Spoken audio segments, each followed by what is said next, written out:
We're late because I had to unload on work stuff that I'm not going to go into detail about. But that's okay. Yeah. Hey. We are live. And we would have started on time too if I just hit the go button when Brian joined, because Brian was here on time. I was here on time. We just didn't hit go on time. But that's okay. Exactly. We do what we can. We do what we can. Hey, last week we were early, so we're just making up for that. We're making up for that. Exactly. That's what we're doing. It's what we do.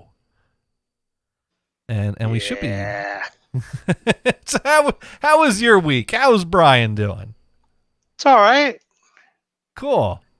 I'm just waiting for this to go live in the browser so I can see the chat. There we go. I don't see the ads though, but that's okay. That's okay. So, Oop. Oh, here we go. Oh, I got the Geico ad with the knucklehead on the motorcycle singing away. Oh, all right. No more Taco Bell chicken sandwich taco bullshit. That's what they gave me this time. Oh, all right. Geico. All right.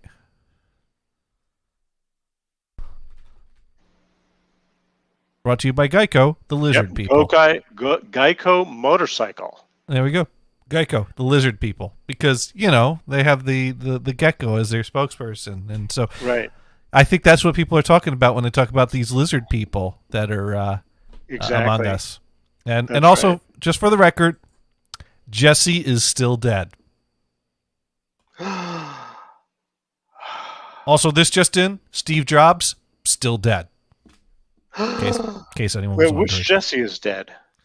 Jesse from All My Children, the one the one that died on screen. Was a ghost in multiple storylines, and then they claimed was alive all along.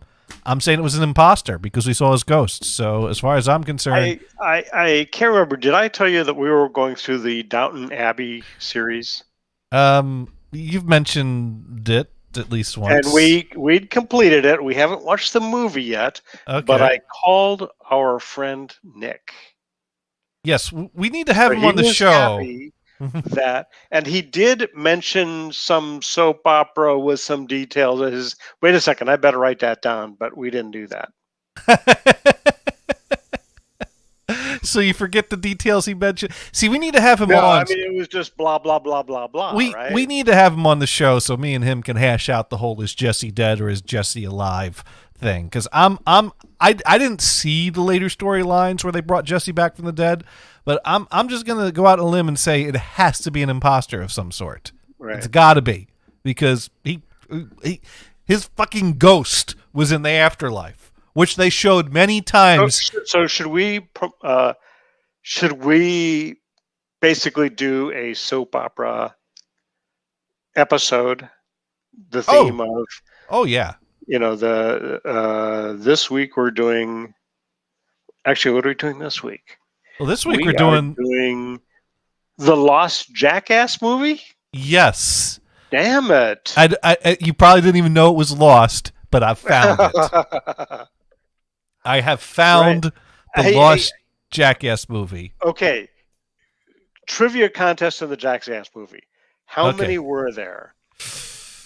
Ooh. Well, there was the first one, and then they made number 2, which they referred to as number 2. And then there was the third one, which was the 3D one. Do you count Bad Grandpa as a Jackass movie? Because that's really kind of a spin-off Jackass movie. The whole thing is just Bad I would count Grandpa. Well, I never saw that one, so I kind of didn't count it by not seeing it.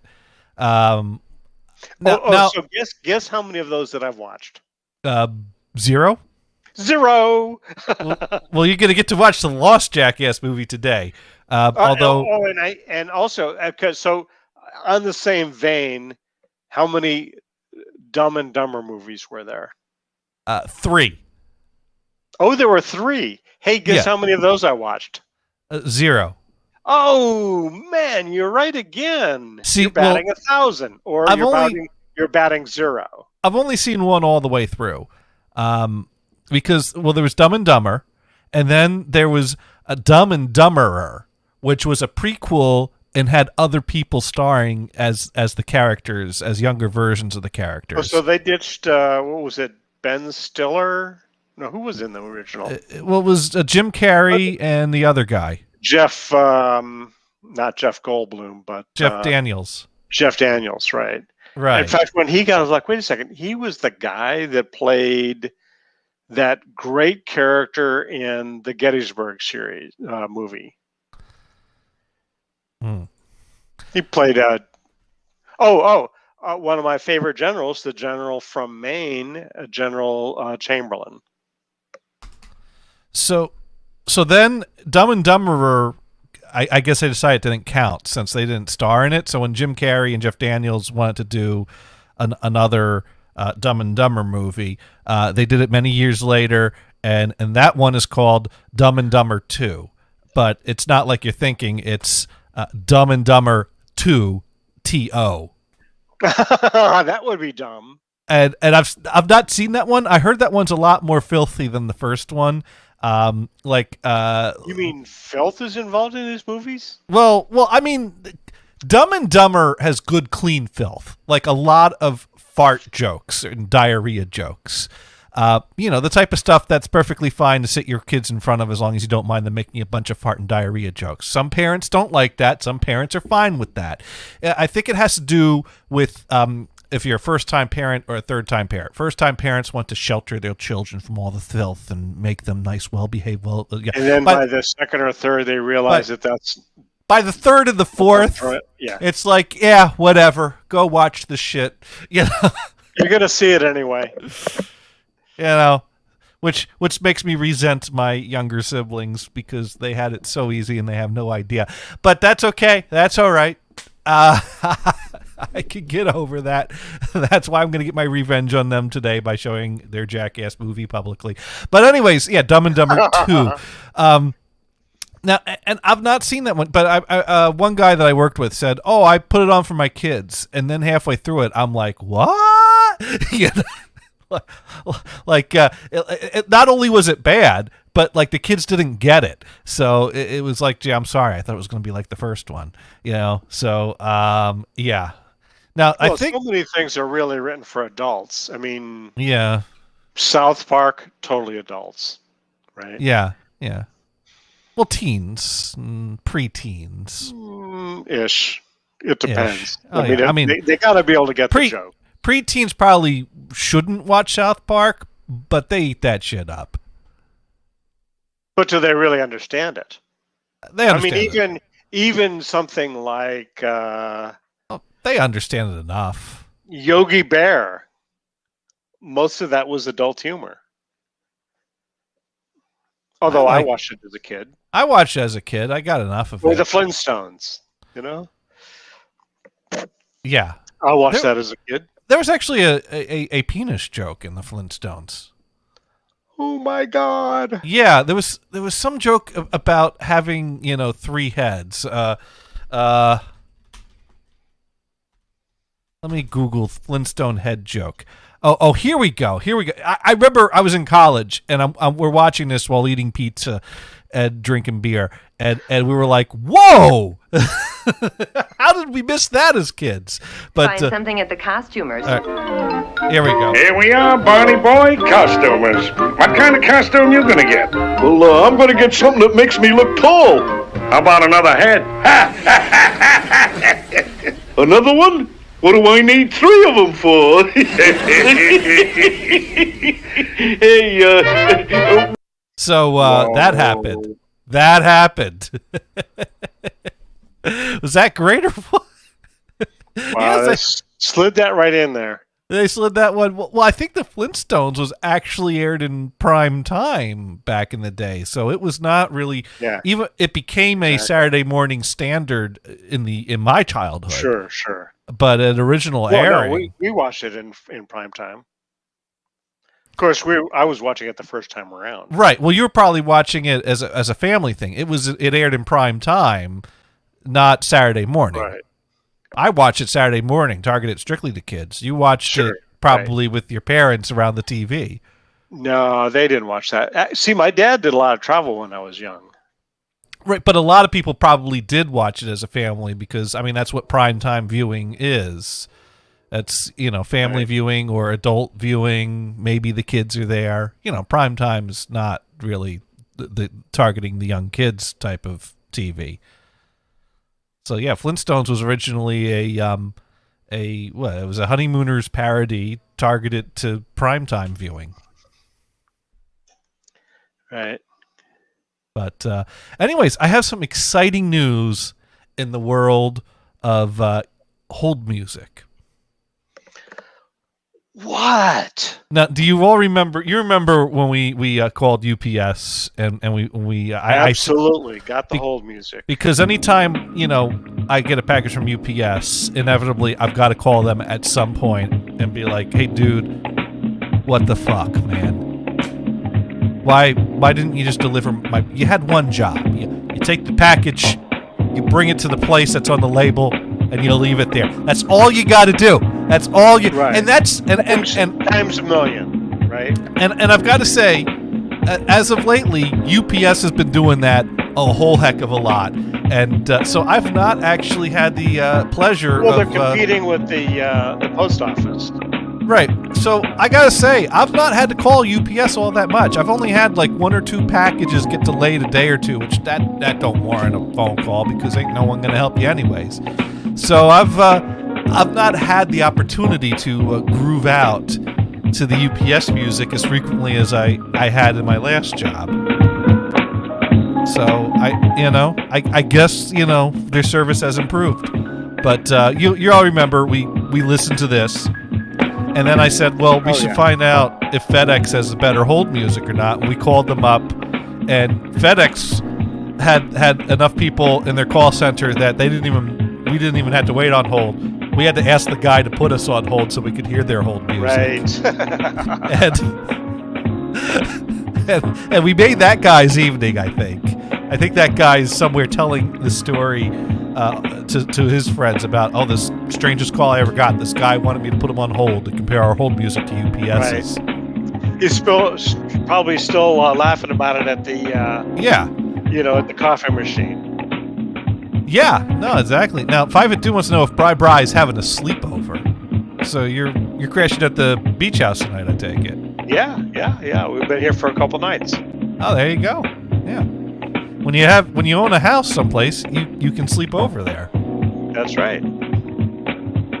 So I guess I didn't get my invite. I didn't realize we were having. Well, we were actually going to come down Wednesday night, but my back was killing me, so we didn't come down. We came down Thursday night instead.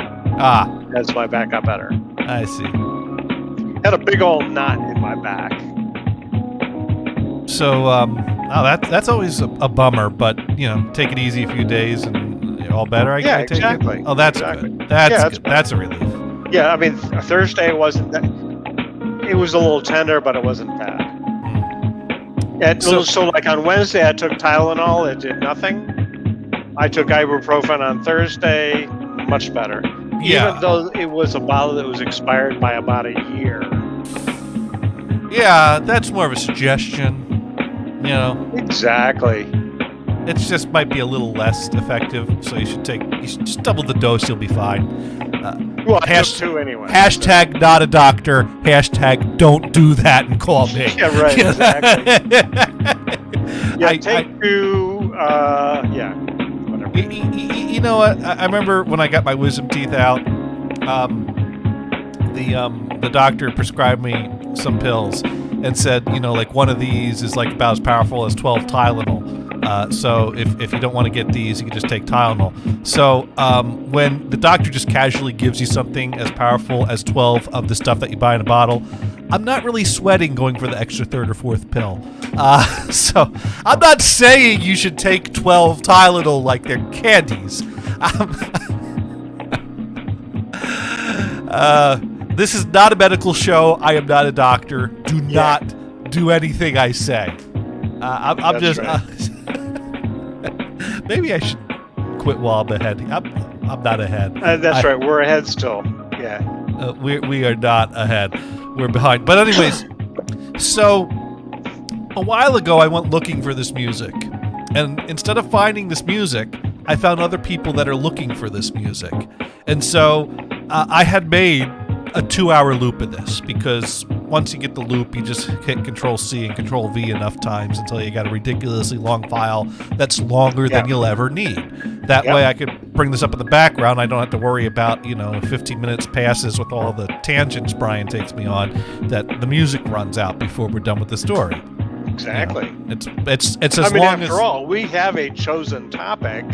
Right. And we haven't even gotten to that. Through the entire show, you need to have a lot of interruptions. No, otherwise the topic is done in 5 minutes. We're working towards the topic. What are we going to talk about next?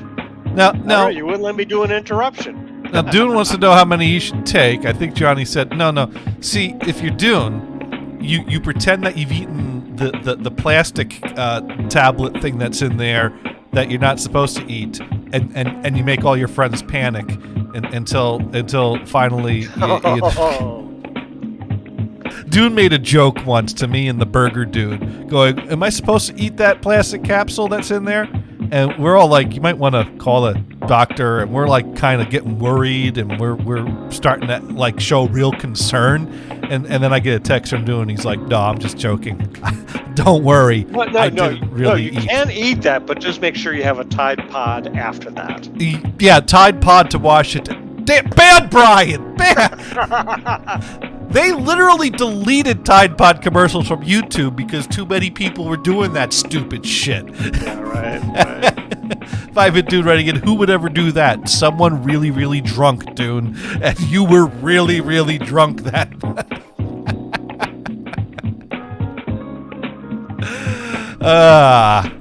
Yeah, don't do that. Don't do that. I think you would choke on that is I think what would happen. I'm not so sure that it's a poison hazard. I think it's a choking hazard. Right. Or of course, if you chew it up, you're going to say, "I can't swallow this shit." Who chews pills? Actually, I don't like the taste of that kind. I'm sorry. I don't like the smell of that stuff. Yeah. Forget about the taste. Yeah.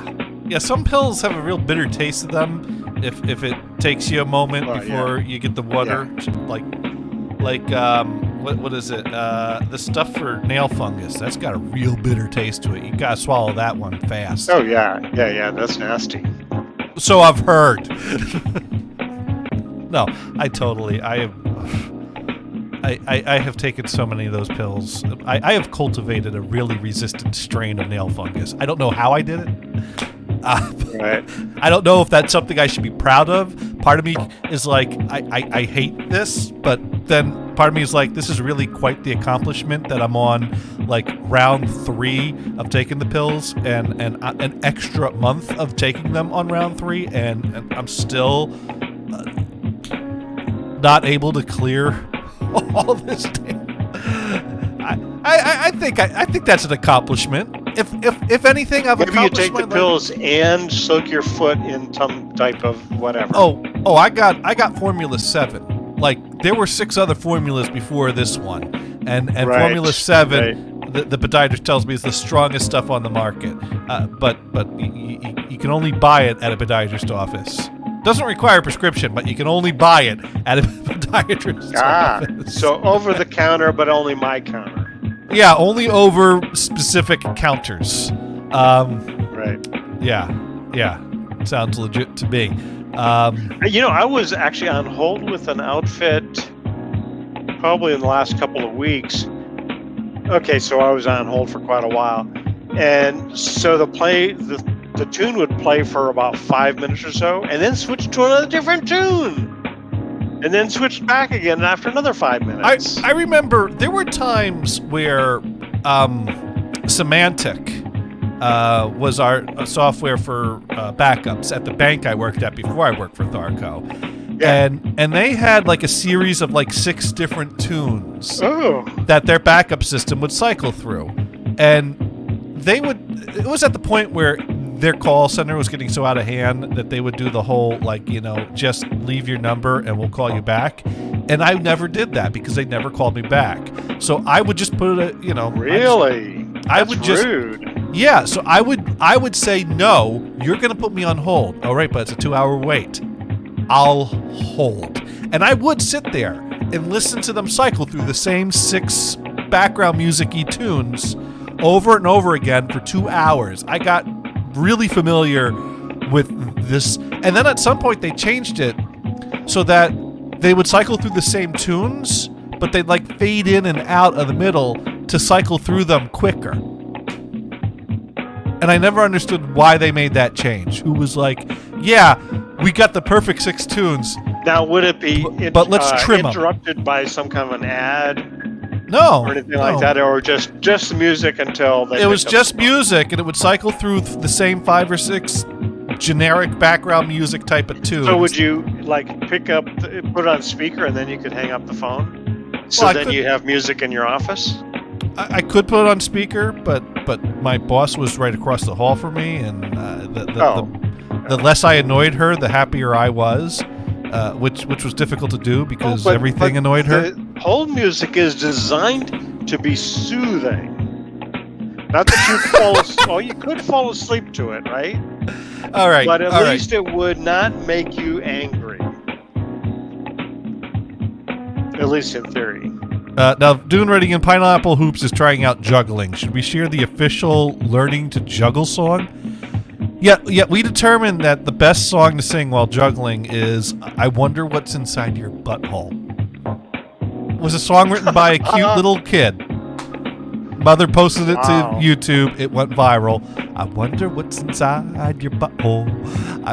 Maybe it's aliens. Maybe you've not seen that one? Or poo. The kid didn't go there, actually. The kid stayed away from the scatological angle of it. Or the obvious. Yeah. Mod Pro saying, I bet Dune can't juggle. We'll find out on the next... Hey, Mod Pro. We'll find out on the next Dune and Johnny show. But hello, Mod Pro. Welcome here. So back to the whole... So I went looking for this old music years ago. Yeah. And I found other people looking for it. And I was a step ahead of them because I had captured this loop and made a 2-hour file. So that way, if I ever need to bring it up in the background of the show is 2 hours long, which means a 2-hour loop will, by default, be longer than I ever need it to be, and I never have to worry about it running out. I mean, that's the logic. Just make all your background songs the same length as your show, and they'll always be longer than you need. Yeah. And I believe one of the people that was looking for this tune was someone that was looking to prank a coworker that was pissed off about waiting on hold with UPS all the time. And I could get on board a good, office shenanigans prank like that. So I'm like, here's my file. Take it, enjoy. Dune writing in, wait, did I just use the term scatological? Yes, that's the correct term. That is, things relating to the shit is scatological. I'm not making this up. Yeah. We have real science on this show from time to time. Yeah, I mean, think about Bigfoot. That's all scatological, isn't it? Well, if you're studying Bigfoot's poo, that would be scatological. Yeah, well, they do. But also... By the way, the show on Animal Planet called Finding Bigfoot has, that ended a couple years ago, partially because of COVID, partially because you're never going to find it, buddy. But they have a new show that just started. Oh, a new Bigfoot show? Same guys. I think I would categorize that under pseudoscience before I categorize it under scatology. So, just because there's no scientific evidence of Bigfoot. So, I mean, you might be analyzing something shit, but it ain't Bigfoot's. Yeah, but whatever it is, they also make footprints.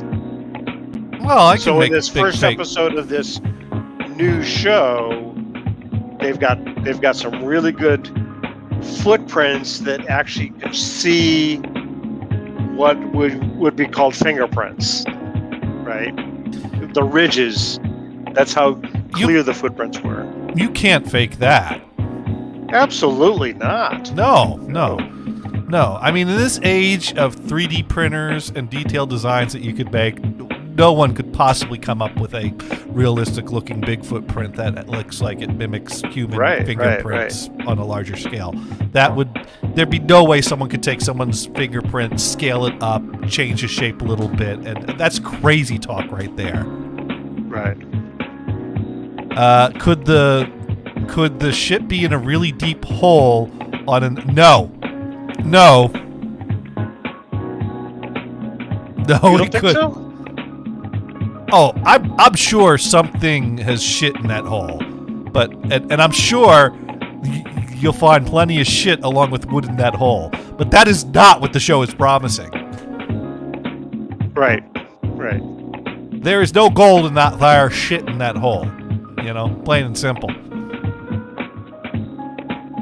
But anyways, so I posted my loop to Reddit long ago, because this is the best thing we can find for people looking for this tune.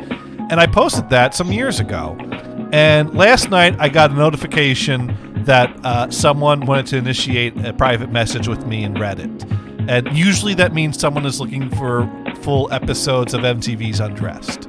But that was not the case for this private message. So I pull up the private message, and I'm not going to give the dude's name or username, but it goes, "Hey man, came across your post about the UPS song. Funny story. When I saw that and downloaded the MP3 you made, it sounded so much like my brother's music from the early 2000s. So I sent it to him to hear. Find out he actually wrote the song for UPS back in 2003. He said he will look for the file so he could have a clean version of the UPS Hold song."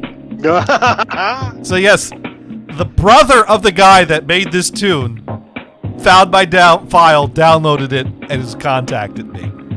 And so I sent him the clip of us calling FedEx to compare their hold music with UPS's hold music, and he sent it to his brother. So Cool. the guy that made this music has heard our clip of our show calling UPS and then calling FedEx and comparing the hold musics. That's awesome. So, and just to be clear, if that guy does tune into the show, I preferred your music. Venison was the one that was saying he likes the FedEx music better, but no, I disagree. I'll take the FedEx music was just kind of meandering and it gets boring too fast. This has got the driving beat. I just wish the loop was longer and it had a little bit more variety.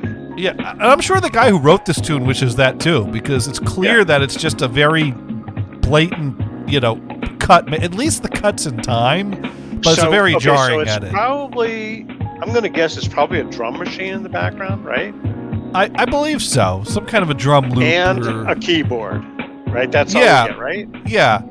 He could have done, shall we say, a second verse just by flipping a couple of switches. There's different more than instruments in the keyboard. There's more than a keyboard and drum loop here. I mean, you got the drum beat, and you got kind of those other percussion sounds there.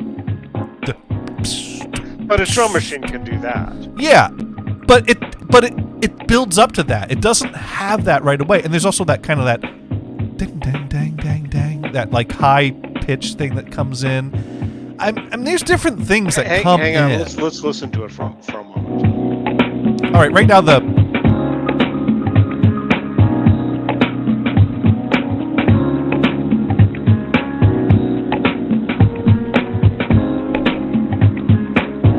there's like two keyboard parts there right now, and then that other descending line, and now they get that bing bing bing, and now you go off on the piano solo while the bed kind of rests. Yeah.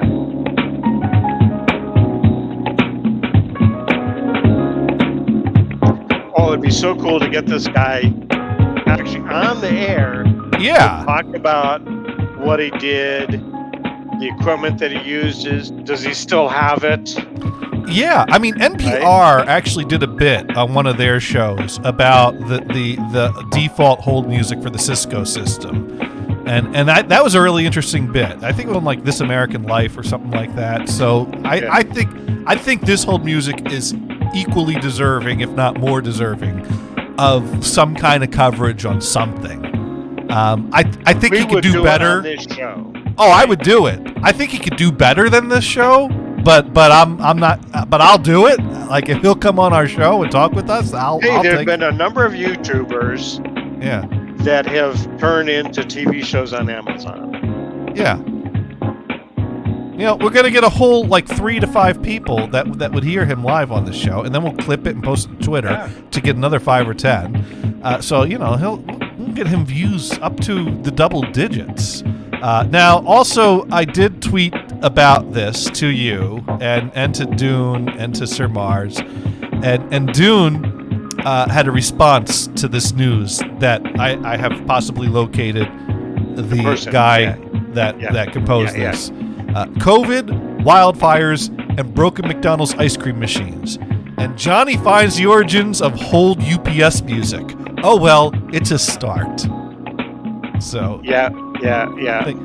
I also included and computers for cars. yes. Because they're running out of cars to sell because they're out of the computers What could go wrong? that are needed for cars. Yeah. Maybe they should just go to cars without computers. That'd be nice. That would be nice. I'd be in favor of that. I gotta say, I included UPS on this Twitter thread. They have not responded on it.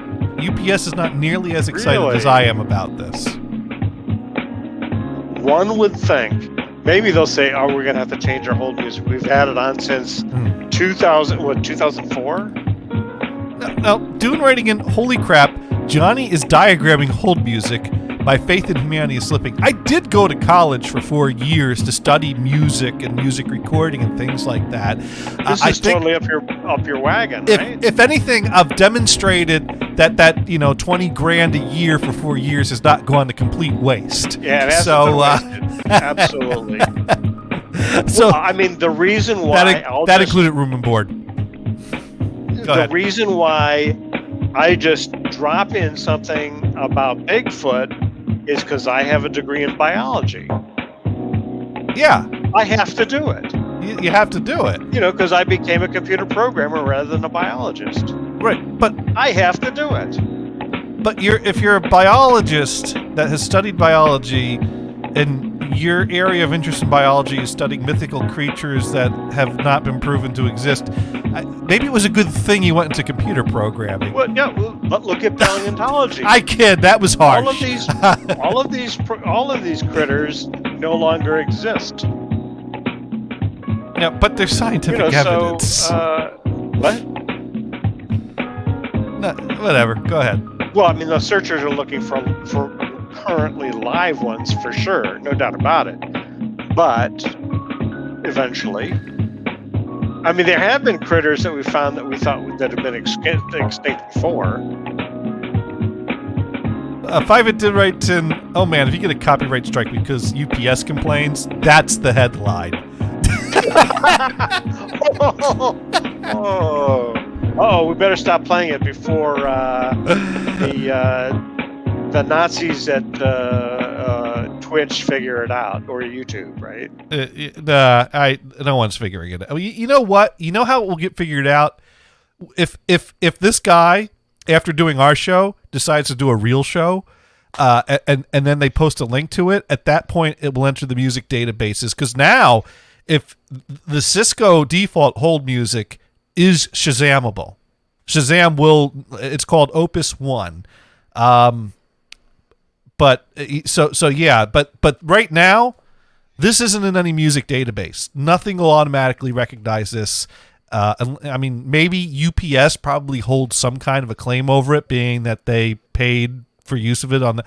Although no, just because UPS paid for it doesn't mean that they hold exclusive rights to it. So it's basically this guy's brother, the brother of the guy that messaged me on Reddit. I think he's the one and only guy. See, this would be interesting. Does this guy get a regular royalty on this, or did he just get a bunch of money? He says, "Okay, I'll write this hold music. Here's the money, and we're done." That you know Who what? actually owns the rights? If we had this guy on the show, we'll have to ask him, like, if this is something he's like an industry he regularly works in, and how these things normally work, or if this was just a one-shot deal for him and he's not all that familiar with it. That's different. Oftentimes, an employee or even a contractor works for a tech firm or some kind of industry, writes up a patent, but because they were employed by the guy, the corporation owns the patent. Well, a lot of time things happen as a fluke. Like, I recommend looking up the NPR story about the Cisco default hold music Opus 1. Because basically it was a demo the guy made. He didn't make it to make hold music. He was noodling around with his own stuff. And somehow he had a connection with someone at Cisco. They put it in their bank of selectable music, and it just happened to be that the frequency range and the type of synths that were used sounded good over a phone line. And so that became kind of a favorite for people at Cisco to use to demonstrate the system, because if you're going to demonstrate your hold system, you're going to want to, music that, sounds acceptable, not something that's, distorting things or making things gate out or filter out. So that just happened to be, it was just average enough to work well as a demonstration. And I don't think the guy got paid for it or didn't get paid much, if anything. I think it was just something he pretty much was like, yeah, go ahead, throw it in there. Not realizing that it ended up being heard by millions of people waiting to complain about what the... You think this guy ever got paid? This charge is on my bill. Did the guy ever get paid, as far as you know? Now the guy that contacted me about the UPS, he says that the wording that he used was he wrote the song for UPS back in 2003. That suggests to me that he was hired to write it, or that UPS paid him. Whether it's a blanket one-time thing, I don't know. I don't know how. How about the Cisco guy? Did he get paid? You'd have to look up the story about that, but I don't recall. I don't think so. Let me see if I can find that really quick. It was on This American Life, and it was like a part of another story. Let's see. Here we go. Oh dear, the hold music is not available anymore. It links to a YouTube clip that no longer loads. Oops. Man, and here we go. Transcript. In case, if you want to go listen to it, if you can't get to sleep without the soothing sounds of Ira Glass, I recommend going to listen to it. But let's see if I can. The soothing sounds of what? Ira Glass. He does This American Life. Never mind. Oh, see, I have the ocean here at the beach house. Let's see. There are hundreds of comments posted about this song, pages and pages, and sure, some people can't stand it, but most of the comments are like this: best hold music ever made. I love this song. So addictively pleasant. Please put me back on hold so I can listen to it some more. Let's see. And then they go into the librarian also helped Dick find a title for the song. It's called Opus Number 1, and that's when I finally got into it. My name is Tim Carlton, and I am the composer of Opus Number 1. You're hard to find, by the way. Do you know that about yourself? Yeah, I don't really have much of a web presence.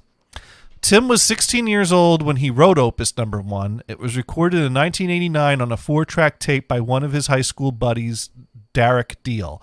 Tim was a Yanni-loving computer nerd messing around with a drum machine and the synthesizer in his parents' garage in California.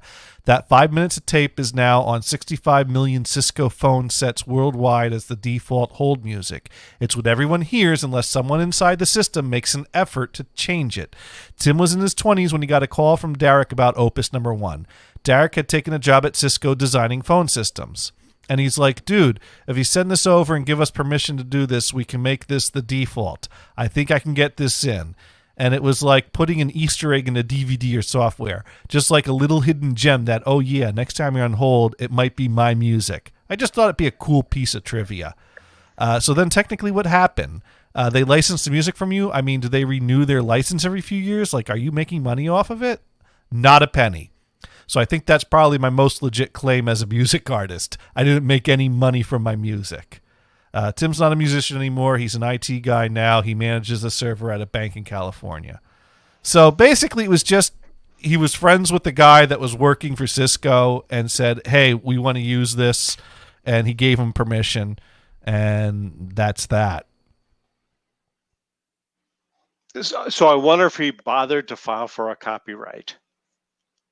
Well, now the thing is that, well, you know what? You don't have to register for a copyright to have a copyright. But Well, that's true.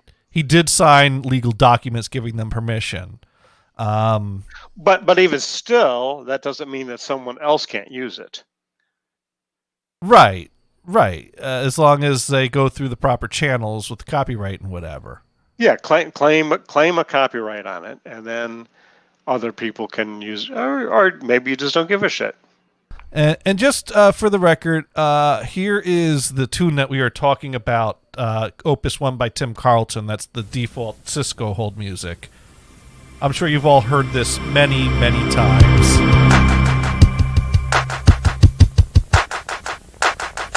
Especially if you listen to our show, because we've played this, right? We have played this before on our show. Yeah. But what you'd never hear when you're waiting on hold on a monophonic phone is that the clap sounds pan back and forth in a very interesting stereo It is feel. interesting. Yeah. Although, to be honest with you, I have never called Cisco, so I've never heard it. No, you don't. You don't have to call Cisco. Cisco makes the phone systems. I know, but I've never been at a place that used the Cisco phone system, and I can't recall ever calling anybody using the Cisco sense. In other words, I have not heard it in its intended use. I find that surprising. But then again, I guess I call more places than you. I have heard this used on hold systems many, many times. Like one time I called Nintendo to complain about the fake shortage of mini NESs, and the guy didn't help me. He said, well, you just have to keep trying to find them at stores because I can't sell you one. And so then I said, well, could you at least let me hear your hold music? And he didn't want to put me on hold because that would count against his numbers. And I said, well, if I keep arguing with you, that's going to hurt your numbers too. And he said, fine, I'll give you 15 seconds. And it was this. I felt a little bad about that. But that guy was kind of a dick to me. Speaking of me not being a dick, I got to talk about, what is it? What's the last one that I still use now? The food delivery service. DoorDash. DoorDash. Yeah, last night I drive home from the shore and I am beat. So I pass out on the couch for an hour or so, and I come to, and I'm like, okay, time for a little dinner. And Kristen orders some Chipotle, but I'm really not feeling the burrito. I'm like, nah, I'd rather just get a quick burger or whatever. So I pull up Wendy's site, which goes through DoorDash. I put in an order for, chicken sandwich, fries, drink, and a few junior bacon cheeseburger deluxes. And how much do you eat in a meal? Enough. I didn't get the Frosty. I decided to not get the Frosty. I said I'll be good. After all, the DoorDash guy would just tip it over anyway. I'll just get the chicken sandwich and the 2 cheeseburgers, and the fries and the drink. That'll be enough. I'll hold off on the Dave's single.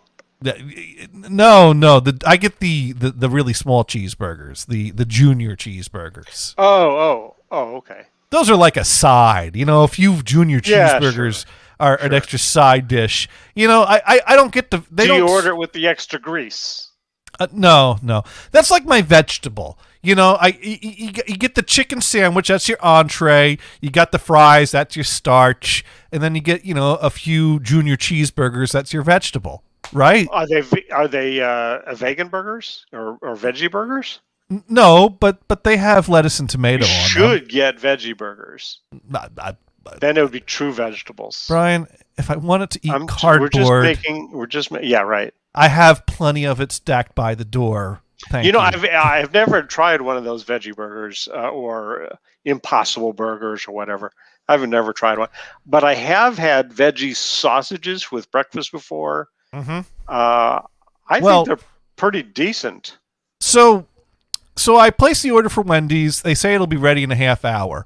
And then in about 20 minutes, I notice that a driver is assigned to pick up the meal. the driver is on their way to Wendy's, and then there's no driver. And I watched 10 drivers go to Wendy's and disappear. And it's like, what the hell is going on? And finally, a driver gets assigned, a driver goes to Wendy's, the driver is waiting at Wendy's. Driver is waiting at Wendy's. Driver is waiting at Wendy's. And I'm like, what the hell is going on over here? So they had the number. Because you guys don't have an In-N-Out burger. We got Burger King, we got McDonald's, we got plenty of burger joints in the area. But the In-N-Out burger gets the long lines. Everybody else. So like my Wendy's is like 2 blocks away from In-N-Out burger. Right. Even at 11 o'clock at night, they have a long line to the drive-up window. Right. My Wendy's, they sometimes actually close early because there's nobody there. Well, you're getting ahead of me here, because what the problem was is that, mind you, I put an order in to be picked up, which means that they prepare the order and they just need the guy to come take it and take the food. But what Wendy's did was Wendy's closed the lobby at some point in the evening, which means that anyone that gets a DoorDash or online order, they have to go there. They have to wait through the drive-in line, which the drive-in line is set up to accommodate. So everybody in the drive-in line works for DoorDash. Well, no, because if everyone in the drive-in line was picking up for DoorDash, the line would move really fast with all the stuff that was prepared ahead of time. No, the line is a mixture of people that are there ordering in real time and meals being prepared, while all the DoorDash meal is getting cold on the counter because the drivers can't get to it. And what I figured out, what happened is that the first 10 people that picked up my DoorDash order, they went to Wendy's, they saw the line, they said, "Fuck this! It ain't worth the the $4 tip for this," because that cuts into their time to make other deliveries. So it seems that a long line to pick up a food will make the drivers just dismiss you. Okay, so Google Maps has a feature where you pull up a business and you see how busy they are. Yeah, that didn't work. I actually did. And I don't know if that counts drive-in. And maybe you put that as a comment.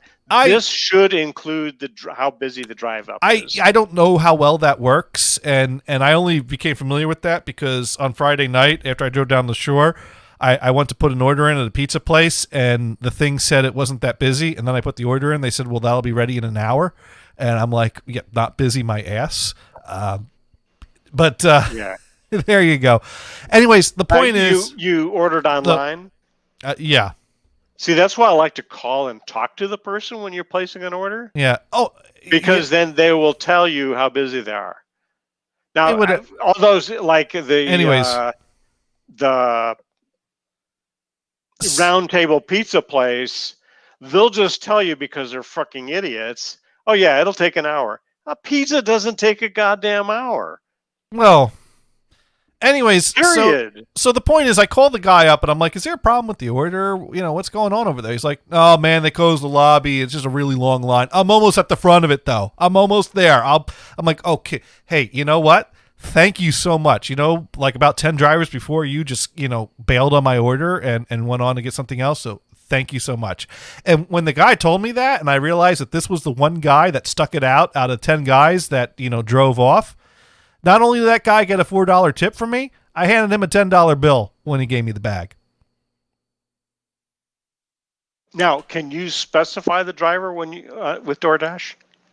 No, you don't pick your driver. They just I've never. Because I think some of the outfits do, like Instacart. I think you can pick the person that's going to do the job for you. Well, I mean, if they're available, this guy's available. Boom! I want him to do it.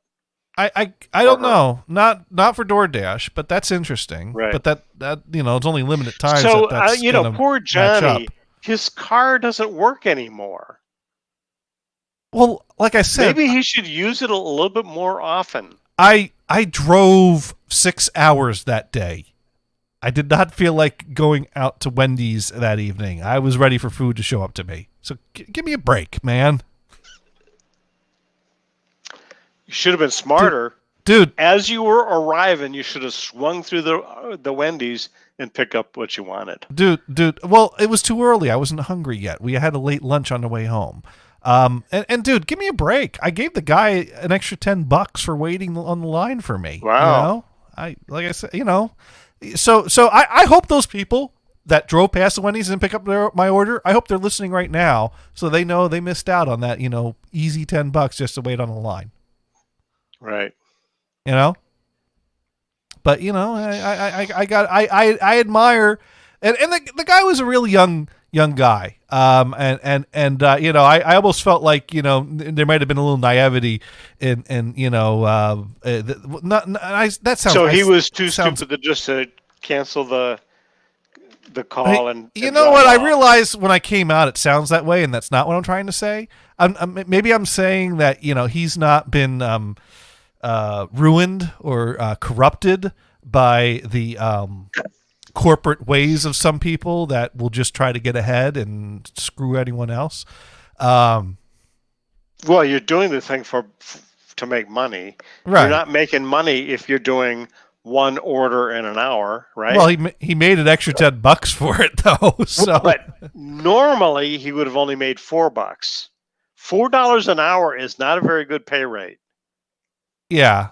Well, I think he also gets a cut of the delivery fee, but yeah, that's not that good. Okay, $5. But that's why tip your dashers well, especially if they get screwed.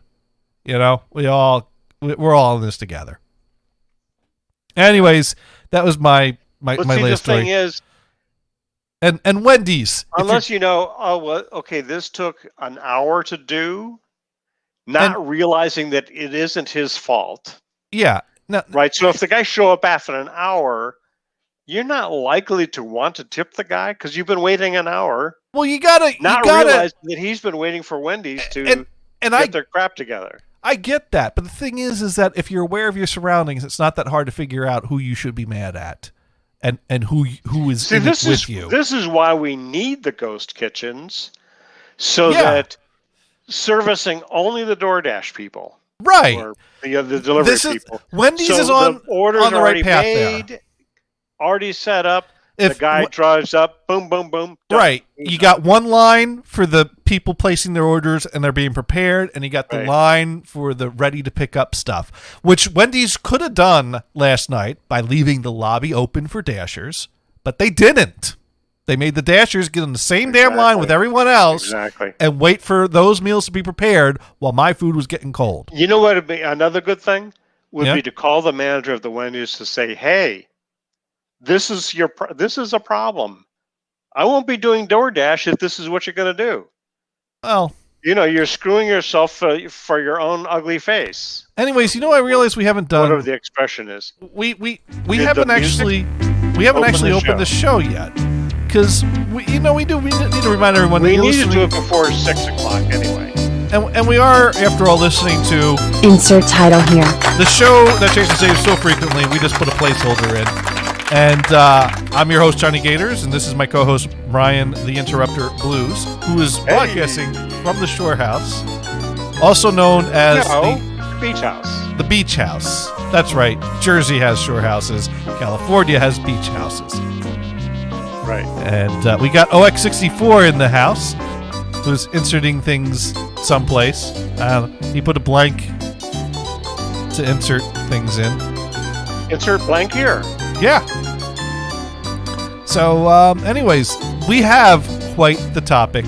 I hope you've popped some popcorn because we're going to watch a little movie here that was lost to time that you all weren't even aware of. Now, they've been making Jackass movies since, when did the first one come out?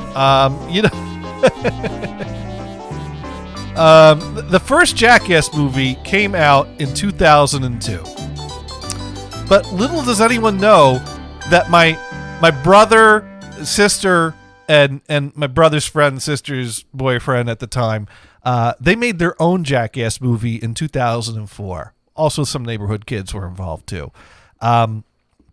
My nephew was born in 2003, and so my parents got my sister a camcorder for a Christmas gift in 2003. Yeah, which is a good gift because you can use it to make home movies of your baby, some nice memories to look back at someday. And in the summer of 2004, people realized, well, not only can this camcorder be used to make great home movies of my nephew growing up, but it can also be used to make movies of doing stupid jackass-like stunts around the house. And so that's what my brother, my sister, and their friends did. And then they left the camcorder lying around where anyone could look at it. And my parents saw the posted to YouTube? Well, they didn't have a chance, which will be revealed in the story. Ah, okay. So my parents see the camcorder and they go, "Oh, how nice! We can watch some movies of our grandson and see what they're using the camcorder for." And they had friends over. No, my mom with them. My mom and dad took the camcorder, snuggled up in bed for a nice, fun evening of watching home movies with their nephew, and they were treated to my brother and sister's production of Jackass at Lavalette, as my dad would later label the tape, as he confiscated it and told my sister, "This is not what we got you that camcorder for," and told my brother, "You're not allowed to be at the house by yourself anymore." So and that is how the tape ended up in my dad's junk drawer. Now, my sister and my nephew, he graduated from high school this past summer, and he's been discovering the old home movies. And so he had them out, and I said, "Oh, I can convert those to DVD for you because they're VHS-C tapes. All you need is an adapter and a VCR. I have all that." And they're like, "Oh man, the Jackass tape is probably in there." And so, I told my dad, "Hey, I'm converting all of Aiden's home movie tapes." My dad's like, "Oh, I've got the Jackass one." I'm like, "What? You have that?" He goes, "Yeah." So he gave it to me. So it turns out that back in 2004, my dad confiscated the tape. No one's watched it since then. It's just been sitting there confiscated in my dad's junk drawer. And so I'm happy to say I have today digitized the Jackass tape. And so Sweet. We now have the lost hit movie of 2004, Jackass at Lavalette. It's some interesting filming styles done here. Some interesting camera work. You might want to, if you get motion sickness, you might want to be careful. No. Focusing is not quite. Not hurt each other. Don't hurt me. You're hurting me. Mike. Whoever's holding the camera's being hurt. That'd be my brother. Yeah. Oh, toilet works. Whoop. Skimboarding is not normally an indoor sport, but my brother and Mike, they turned it into an indoor sport. Oh my God. I'm ready. Recording? Yeah. This is why they usually use that on the water, right? Right.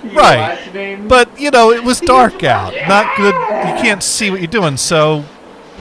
And there's sharks in the water. Yeah. You're shot. I gotta go first real quick. Watch out. It's recording. It's recording. All right, now Greg's going for his turn. Yeah! That was pretty good. Hilarious. Steph's going to give it a try, and... No, Falls on his face. Steph's not a skimboarder. Just not. You fucking idiot. Not happening. I'm trying to do this stuff. You gotta run up towards the board. I don't know how to fucking throw the board. How do you throw it? She's Language sideways, girl. Then you gotta run towards it. Well, she was hanging out with Mike. Then you don't throw it. Recording. All right, and now we got some more motion sickness going on here. Oh, now we're going to try it down the stairs. All right. There we go. Oh, that's really bad. Now, you see these shorts here?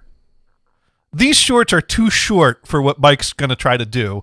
And we could not get this whole clip past terms of service on Twitch. So I had to, for obvious reasons, add the black bar here so that we don't have to look at his dangling sack out of the shorts. It's recording right now. Is it recording? Yeah. Now you see, these shorts are better because they're plenty long down to the knee, no chance of a nut popping out. So Do that! Oh, I'm so scared. and this is another shot that I had to censor to spare us all. Right? Holy shit. Mike died.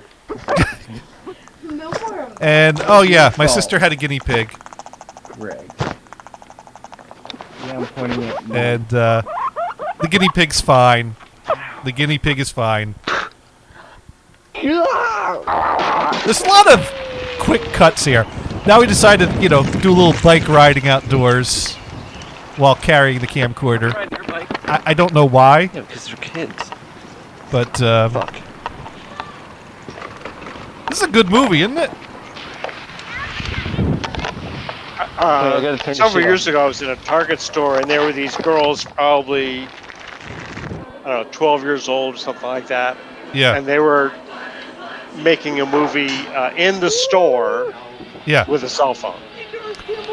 Well, now we're making a movie on the car. Mike's on top of the car, shaking the car. Are you on the bike or just the car? So, Mike had a little trouble riding his bike, Had a little accident. and so he decided, right, let's get rid of the bike now. So they're making a movie in a Target, you say? Yeah. Of what? Shoplifting? No. They had some kind of an adventure story going. I saw a clip. Oh, it was a They real were actually movie. filming. Yeah. They were. Well, this is a real movie too. I mean, it's a story about a bunch of guys and how they break their bones. These were girls, and they weren't Yeah, doing bitch. this kind of thing, right? Yeah, bitch. Probably Yeah, I involving princesses and adventures of. Oh, that's girly stuff. that kind of movie. Some of the stuff, there's like context missing. Like, why was he playing with the toilet tank? I don't know. It's a mystery. But now we're playing with the cooler because the skimboard is too safe. Is he trying to ride the cooler? What is he trying to do? Yeah, he's trying to ride the cooler. He would throw it and try to jump on it, but I don't know. I was surprised that the bottom actually slides at all. Now, I don't know who this guy is, but he's going to get a present. I don't know if this is against terms of service or not, but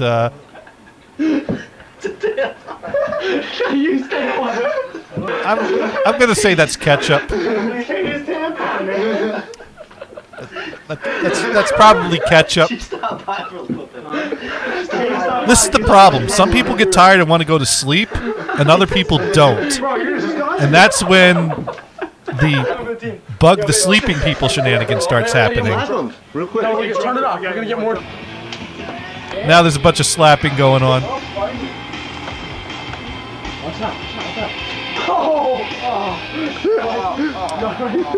My parents didn't know my brother was inviting all his friends over to sleep at the beach house and do this type of stuff.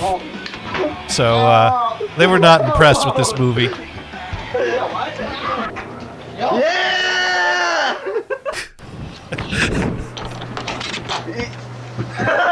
Oh, nope. Yeah, I really gotta take a shit. Yeah, if you had to throw up, you would have thrown up. I really gotta already. take a shit. I had to take a shit. Throw him on the bed. You got to make sure the locks are working on the bathrooms when you're at this kind of a party. Exactly. Yeah. Don't show him yourself, though. That's Well, if the locks don't work, get a barricade. Yeah, you might have to. And some more roughhousing in the living room. Oh, looks like there was some beer pong going on earlier. Did they do actually any actual damage? Well, while we were watching this movie this past weekend, I made my dad was equally unimpressed, although he wasn't angry at anyone at this point because, this is history at this point. And I'm like, well, no real damage was done. And he goes, well, the house isn't even standing anymore. I'm like, yeah, that was because it got flooded in Hurricane Sandy. My dad goes, If you didn't do all this stuff, this house would be standing still. So that was my dad's position on all this. Was that if it wasn't for all this wrestling and roughhousing in the house, it would have been able to survive Hurricane Sandy. I just noticed the time says 2:08 something a.m. Yeah. Oh yeah. Most of That these. was the actual time. Yes. Yes, I do think so. Cool. No, this is some late night partying that we are watching.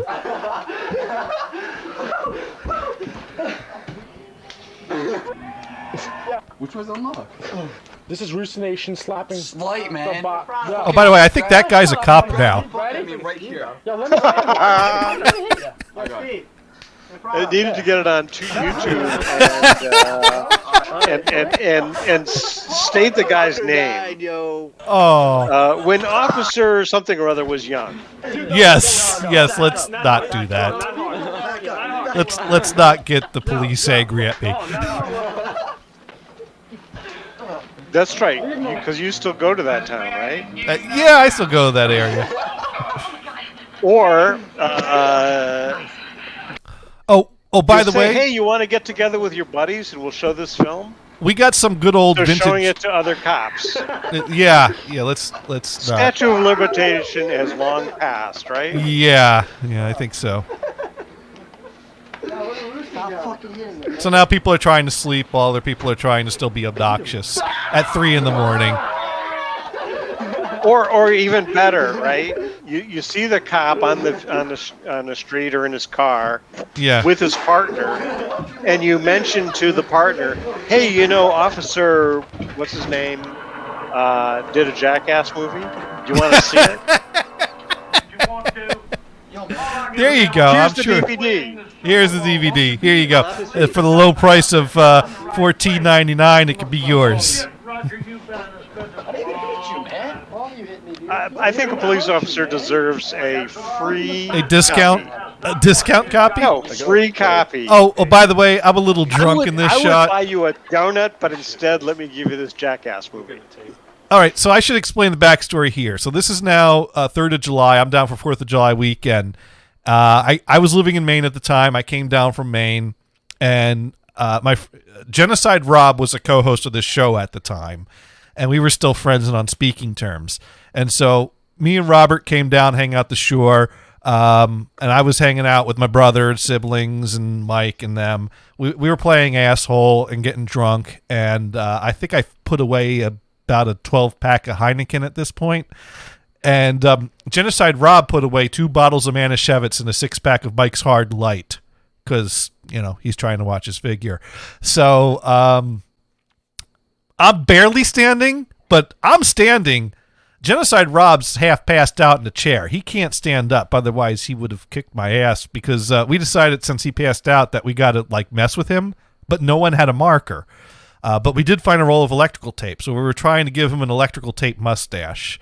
And so, like I said, I was quite a bit drunk, as you can see from my standing capabilities as we try to cue this up to the right point. I was cringing a little bit when this first came on after years of not seeing this.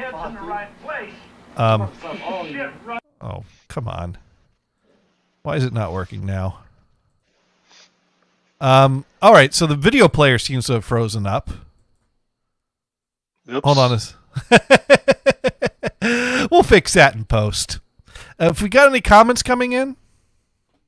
We do have some comments coming in. OX64 is laughing his ass off. Yeah, this is really good. Oh, I didn't see him on top of the rocking car. I thought something else was happening at first. I think he's doing the same thing I do with my toilet. Get a redneck valve to turn the water on and off. This video is missing a really important element. Women. Too late. Face recognition. Positive ID. All right, let's see if I can get this coming back up so we can see Drunken Gators. But VLC has crashed so hard it won't even open back up. All right, let's see. Yeah, because it's only fair that we show my starring moment in this movie, and how I'm barely able to stand. Here we go. All right. Let's get the sharing going again.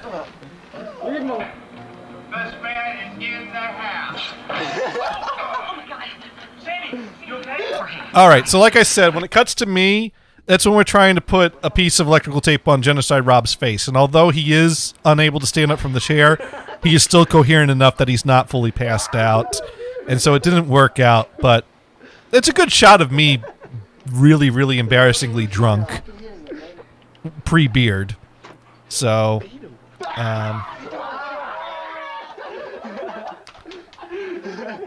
just as soon as we get to that point again.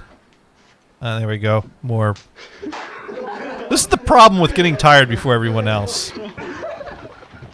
Because you're either the guy that's getting just 3 a.m. Yeah, but not everyone's finished partying. So the people that are trying to rest are just getting harassed by the people that are still partying. Slap his face. That's what always sucks about partying is the when you're done partying, you either someplace you don't want to be and you can't get yourself anywhere else. Go. So here's me. I don't know why I'm motioning like that. You're drunk. Yeah. And there's Genocide Rob, passed out in a chair. And he's... Dude, he can't even stand up. Just get the fucking thing out of my head, dude. Dude, I guess we're busted. Is that electrical tape? Yes. Okay. That was all we could find. He's drunk. I mean, that should work. I mean, you could Yeah. cut it Okay, and you look can like a turn it off now. mustache. Right, It's but recording. he kept swatting us away and threatening to kick our ass, even though he couldn't stand up. So we couldn't really do much of anything to him. He wasn't fully passed out. But yeah, so that is the Lost Jackass movie, Jackass at Lavalette 2004. And it could be yours for the low price of... No, we're not selling copies of this. I might delete this episode after we finish.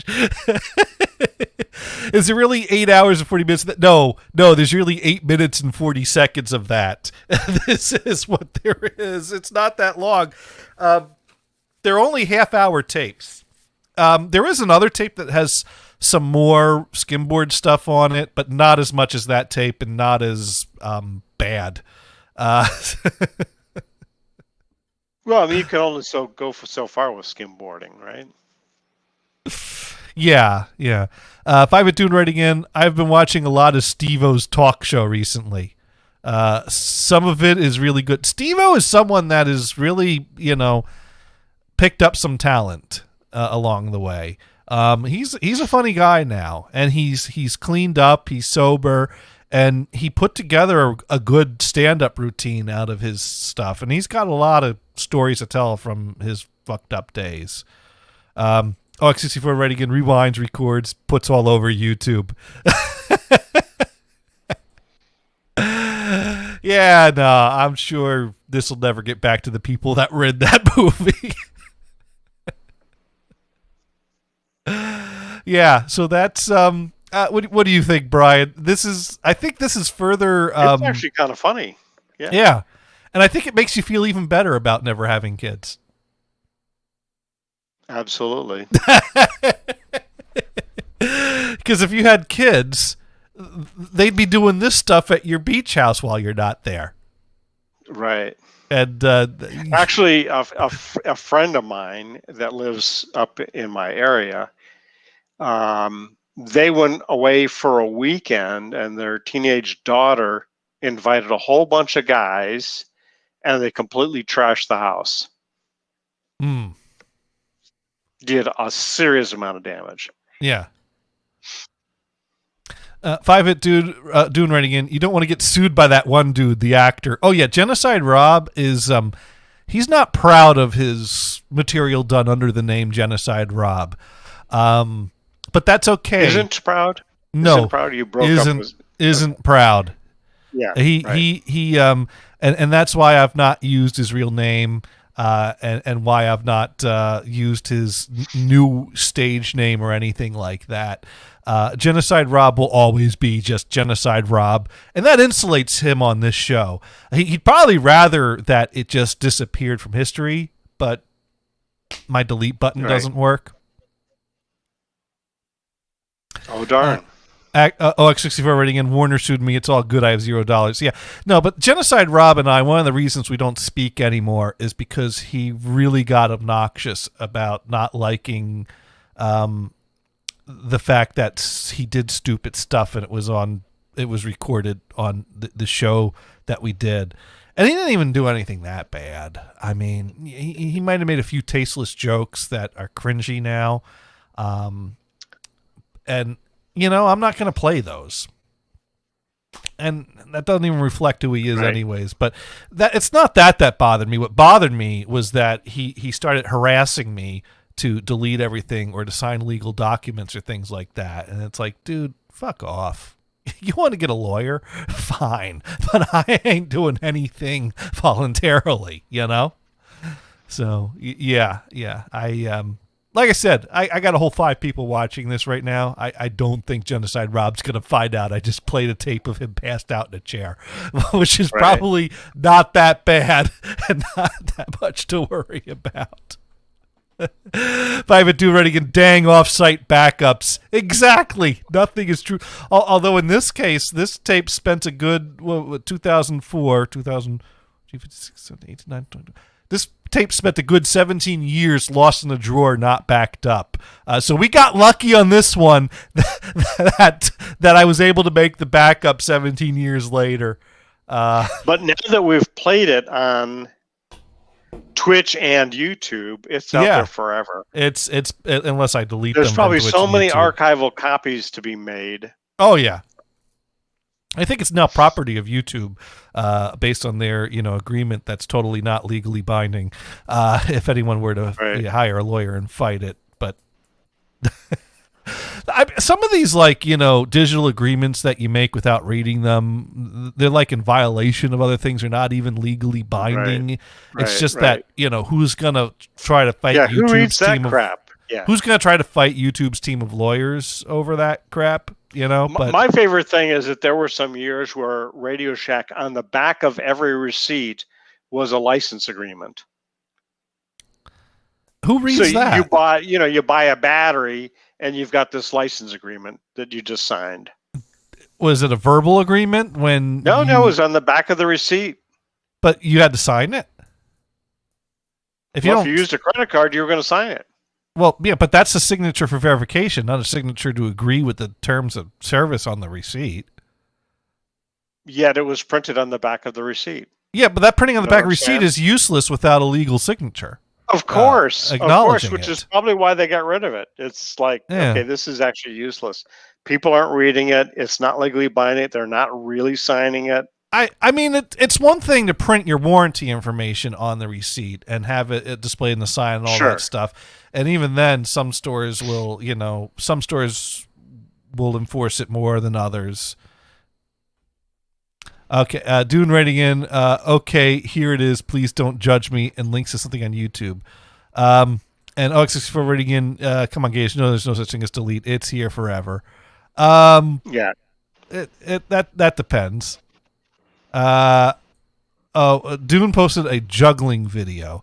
So let's see what that is. That is. Do you have the juggling video to roll? Because we need to show that we've got our influence is spreading. You can't. No. Yes. No. We have to play it. No. Not we that. got to promote our friend. Not that video. Yes, that video. I've got other videos of her. I'll play. If you don't play it, I will. I can do it. Wait a second. Now, how would you have this video? How could that even be possible?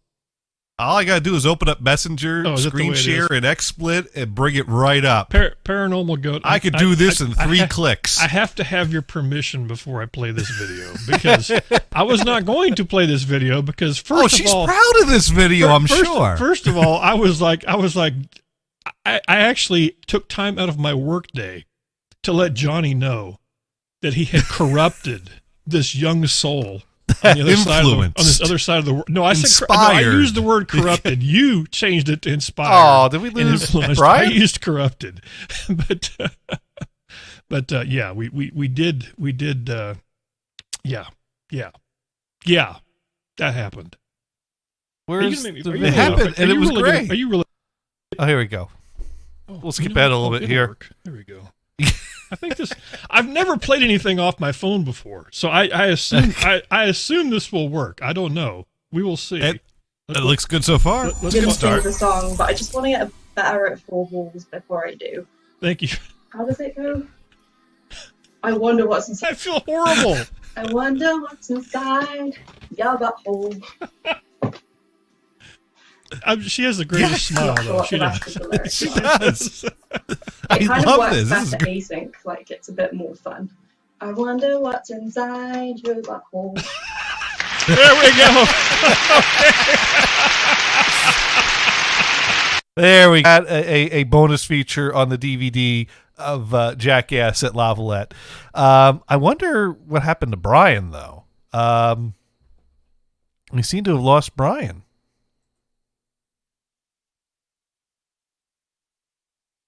Well, hopefully Brian will turn up again here soon. Otherwise, I'm just talking to myself.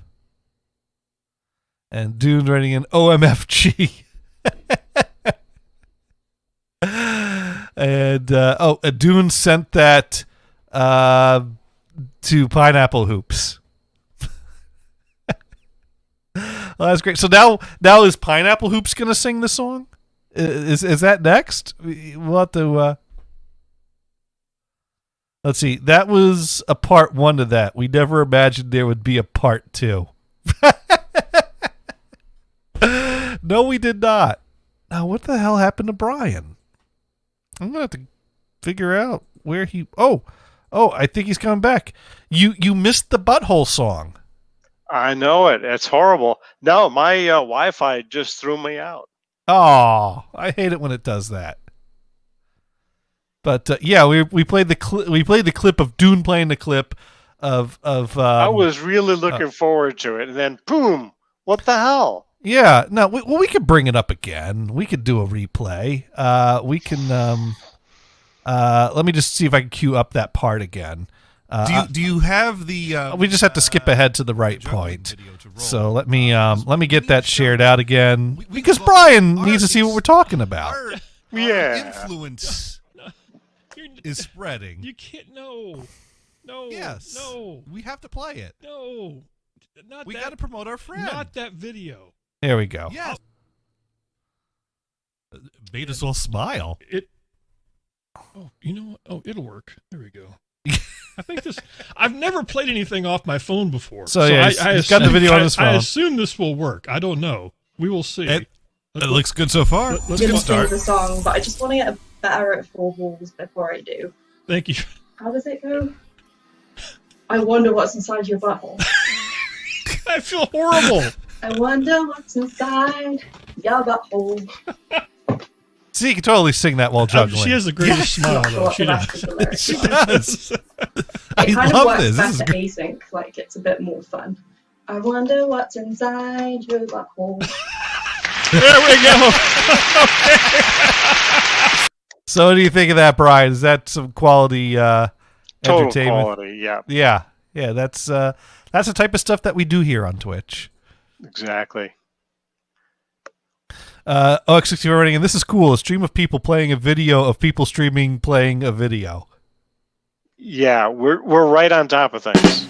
Yeah, that's the new thing. That's what all the kids are doing these days. They're playing videos of people playing videos of people playing videos. You know, we're gonna have to play a video of this, of us playing that video. Next week we'll do it. On the next Dune and Johnny show. We'll have to play this, and then next week we'll play And the then we video would do of the me Dune and playing Johnny that. Yeah. We'll keep doing this every week, trading back and forth between the it's Dune like and Johnny the Pink show. Floyd album picture, right? Yes.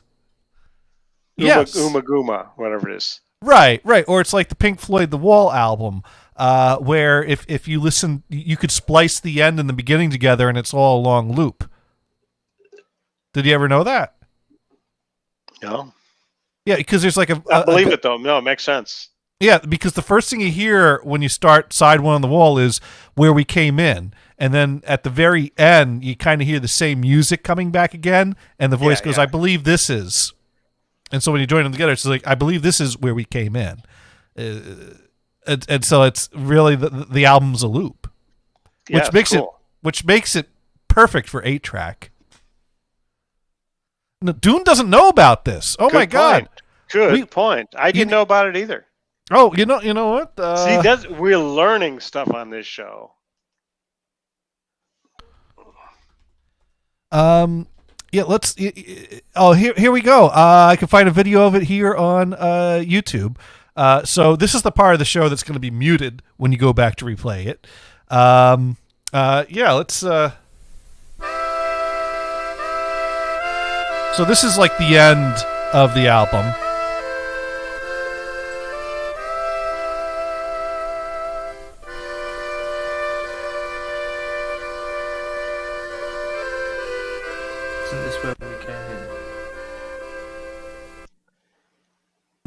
That's joining the end to the beginning. Isn't this where we came in? Oh! So I got a new ad on our Twitch channel. Yeah. Truly, the soft drink Truly. Okay. New sponsor. Yeah.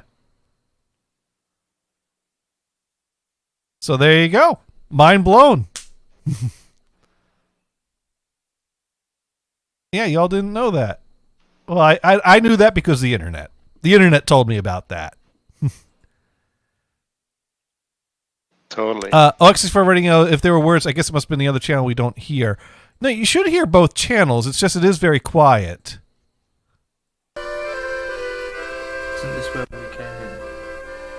Oh, there it is. Yeah. And there's also this edit was done pretty bad, so there's a blip where they're joined. You could make that a perfect edit. I think it's better to have that blip because then that reveals where it is when you're. Isn't this where we came in?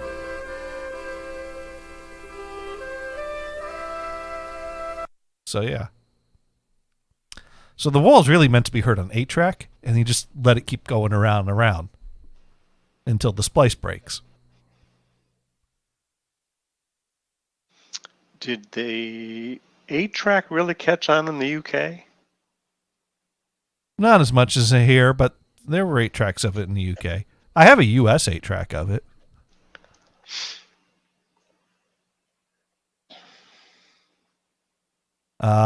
Yeah, so that's my material for this week. All right. So, do we end the show early, or no? You know, we could. What could we do? We could. Screw it. I'm going to tell this story. I'll just change names to protect the not so innocent. So Fred and Jackie, right? Fred and Jackie, yeah.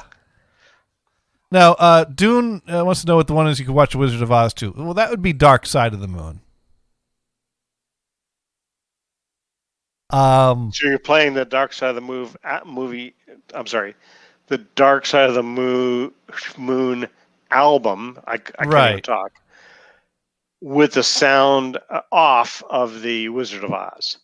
Yeah, you loop the song, loop the album. Well, some people just play it through and stop at that point, but supposedly you're supposed to loop the album and then other things sync up. The theory, there was a theory online actually. I guess someone got stoned and did this, and they found certain things that synced up. Other people tried to duplicate the experiment by doing it to other movies to see if there'd be an equal number of coincidences, because really that's what it comes down to, coincidences, things that just happen in time very well. But it was suggested that maybe Pink Floyd intentionally recorded the album to sync up with The Wizard of Oz, and this was some ultra secret Easter egg that people were only discovering in the late 90s. There's just no way that could really be. but it's the type of thing where if you time it just right, Dorothy falls into the pig pen just as the song transitions from Breathe in the Air to On the Run. So it's like do do boom do, do, do, as she falls into the pig pen. And then, when did she fall in the pig pen? I don't remember that. Yeah, like early in the movie, the first part where she's talking to the farmhand, she's like balancing on the fence around the pig pen, and she falls off and falls in with the pigs, and they help her This is out. before the tornado, then. Yeah. No, the tornado happens during Great Gig in the Sky, which is really interesting because you kind of have that calming beginning of Great Gig in the Sky before it kicks in, and it really sets this kind of eerie mood where you kind of see the tornado coming in the background with the piano, dun, dun, dun, dun. And then like the drum hits in as like the first tree is ripped up, and then you get the wailing vocal while the real tornado scene is happening and Dorothy's having her visions after. So there it is cool to do. It is worth doing, and then the album ends with Dorothy listening to the Tin Man's chest while the closing heartbeat sound effect goes. So that's kind of another cool coincidence that Dorothy's listening for the heartbeat in the Tin Man, and you hear the sound of a heartbeat. And then supposedly you just set the album to keep looping and other things happen in time. And I did see some other things that happened that I thought were cool. I actually went to a Blockbuster and rented a VHS of Wizard of Oz to try this when I read about it on the internet because it sounded really cool. But I haven't done it since college. It was one of these things. I when I read the websites about it, I went looking for more websites about it. I read up on it. I got the VHS from Blockbuster. I borrowed someone else's VCR and made a dub for myself so I could return the tape and play around and experiment with this some more. It was cool. It was cool. Afterwards, you think about it and it's like, yeah, it's unintentional. I think I read an article. And you happened to be really drunk at the time you were watching it. Not really. I wasn't. That was okay. I did that like freshman year. That was before I was drinking. So there was no drinking, there was no edibles, there was no pot. I just liked Pink Floyd. Freshman in college? Yeah. Okay. I didn't start drinking until senior year. Oh. I was a good boy that waited till I turned 21, a law-abiding citizen. So here's the funny thing. Okay. When I was going to college, you could drink. Some of the states were starting to drop the age from 21 to 18. Mm. We were in Connecticut. It hadn't done yet. I was with a group that went up into Massachusetts, and we believed that Massachusetts has already dropped the age. So right over across the state line, we went into a liquor store and bought up the place. Then later we found out when we met with this other group that was in Massachusetts, they says, well, you can't buy that stuff when you're not 21 yet. Well, it just takes confidence. You walk in and you do it. Oop, I forgot I had that turned up. Yeah, confidence will do it. Actually, this friend of mine, again, a guy from college, he says, yeah, he could buy liquor when he was 15 years old. Well, some people because he had facial hair and all that kind of stuff. That helps. Well, I had actually Gothard usually bought the beer for us senior year because Gothard grew in the full beard and so that helped. But Gothard's roommate Scott was from Jersey, like me, and I was also from Jersey. And in New Jersey at the time, New Jersey was like one of the last states to update their driver's license to actually look like something more than a piece of paper put through a cheap laminating machine. So when I was in college, that's what you got for your first driver's license. The type of thing that the only thing keeping you from being able to fake it was the fact that the laminating machine actually laminated state of New Jersey insignia into the laminate that was covering the piece of paper. So it wasn't that hard to duplicate or make a fake version. But the other thing about New Jersey's driver's license at the time was that a photo ID was not required, and you could renew through mail. And if you renewed through mail, they would send you a non-photo driver's license. So it was very common to have your current driver's license be a non-photo driver's license. Which was not a problem because I just kept my original driver's license with me. So if I got carded at a store, I would hand the guy behind the counter both of my driver's licenses, and he'd look at them and he'd play 20 questions with me. What's your name? What's your birthday? What town are you from? The only thing that was awkward about that was that our post office changed from Neshannock Station to Hillsborough when I went from one license to the other. So when he asked me what town you live in, I'd say, well, that depends on the license. That one says Neshannock Station. The other one says Hillsborough. And at that point, the guy would give me the beer. And give me back my licenses. That was perfectly normal in New Jersey, to just always carry your old driver's license with you as a photo ID to back up the current driver's license. In Pennsylvania, they didn't understand this. So Scott goes, to a liquor store in Pennsylvania. He gets carded. He hands him his current driver's license, said, "What the hell is this piece of paper? Ain't no picture of you on this." And he goes, "Well, I've got my photo ID." He goes, "Well, this is expired. We can't take this." He's like, "But my picture's on the expired one, and that one's the current one. That should be enough." And they're like, "No, man, we're not selling you." Gave him back his licenses. So what we found out today was that there's a restaurant in this area where the beach house is, where if you have a driver's license that shows the Monterey zip code, yeah, they'll give you like 60% off the menu price. Ooh. So you need to update your driver's license. Or I'm going to have to move here. Or we'll take a friend that lives here and she'll show her driver's license. Well, just establish that as your resident and make your current resident your vacation home. Or we take our friend to dinner. Oh, there you go. That too. Yeah. But the other thing I was going to say, we're talking about being carded for buying alcohol. I went to a Walmart a couple of weeks ago. We bought a bunch of stuff, and including a bottle of tequila, which, of course, you cannot go through the self-checkout with in California. No, I guess there's a person there all the time anyway. But anyway, so you go to the regular cash register, and I just automatically pull out the driver's license, and she said, "Oh, well, I don't need to see that for you." It's like, damn it, are you trying to break my heart? Yes. She says, "Oh, okay." Well, here's the we thing. Can pretend. Here's a problem that Seth ran into. A Gothard.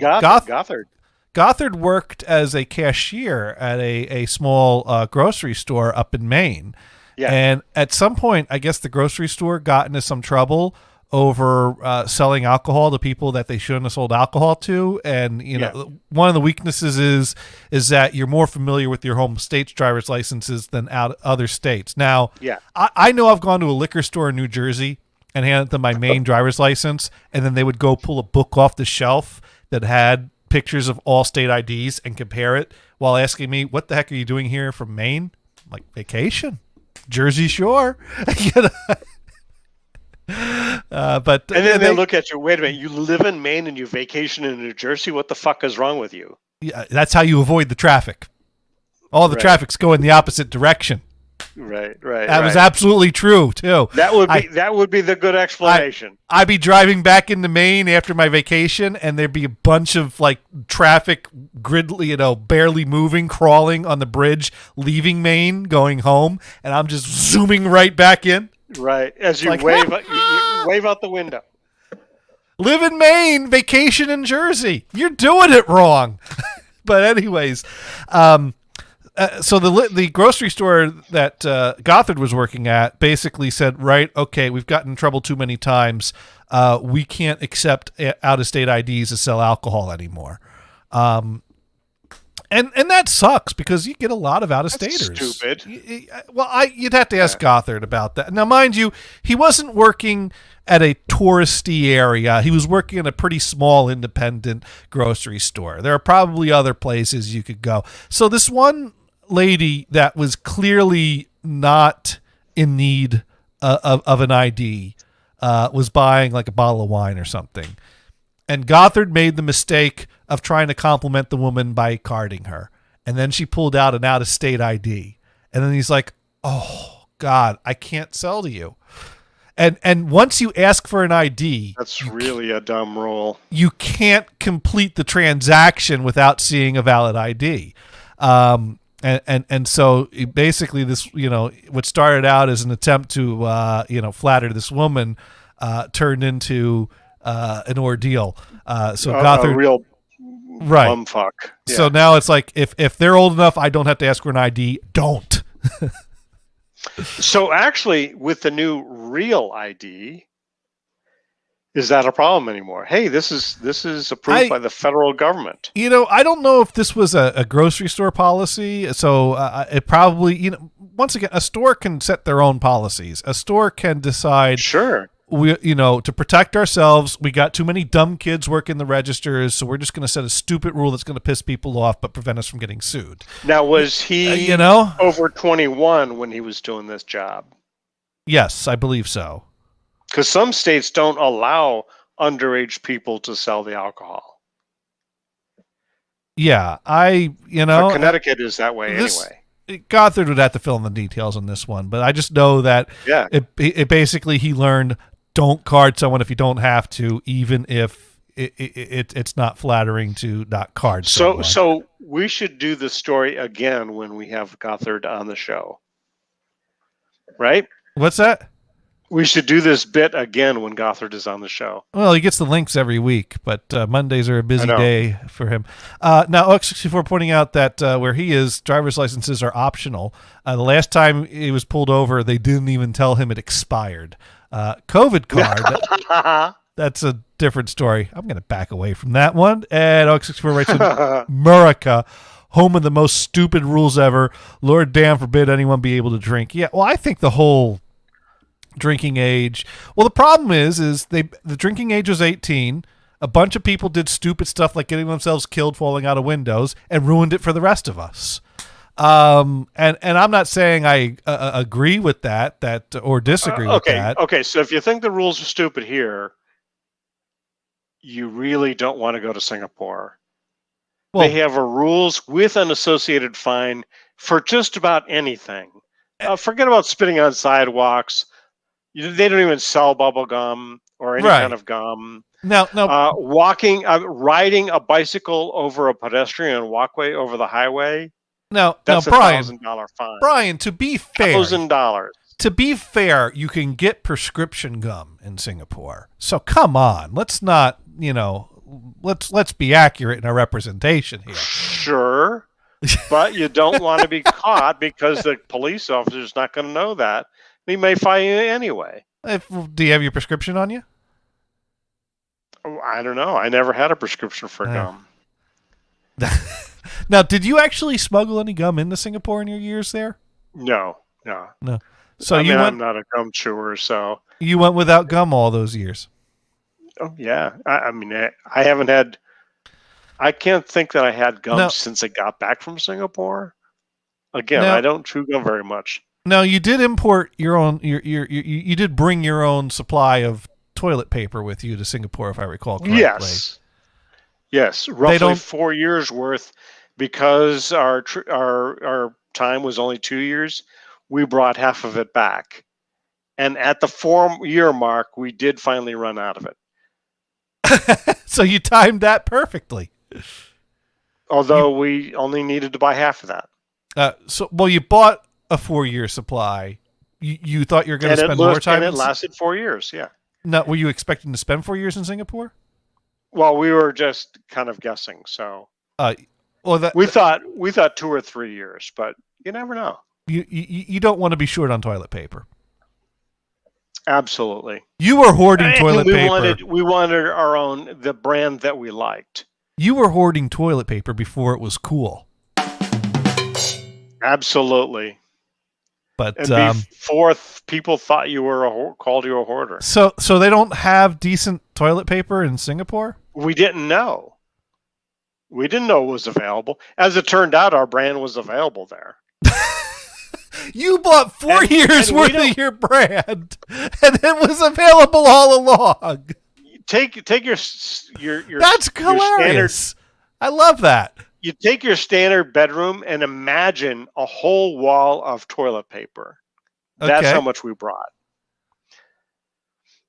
And we didn't care because we didn't fill the container anyway. Right.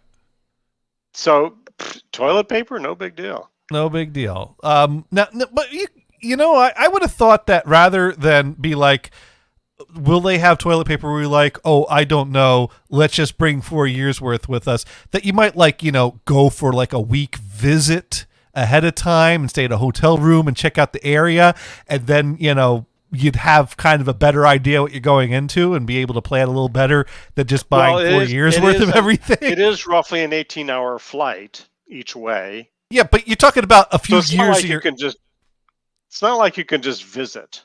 Dude, I visited California for a few weeks before I moved out. Yeah, but that's top at a 4-hour flight. I would not make a decision to move to a country without at least looking at it first. That's just me, though. And kudos to you for jumping in head first like that. Actually, my wife had been there in business trips.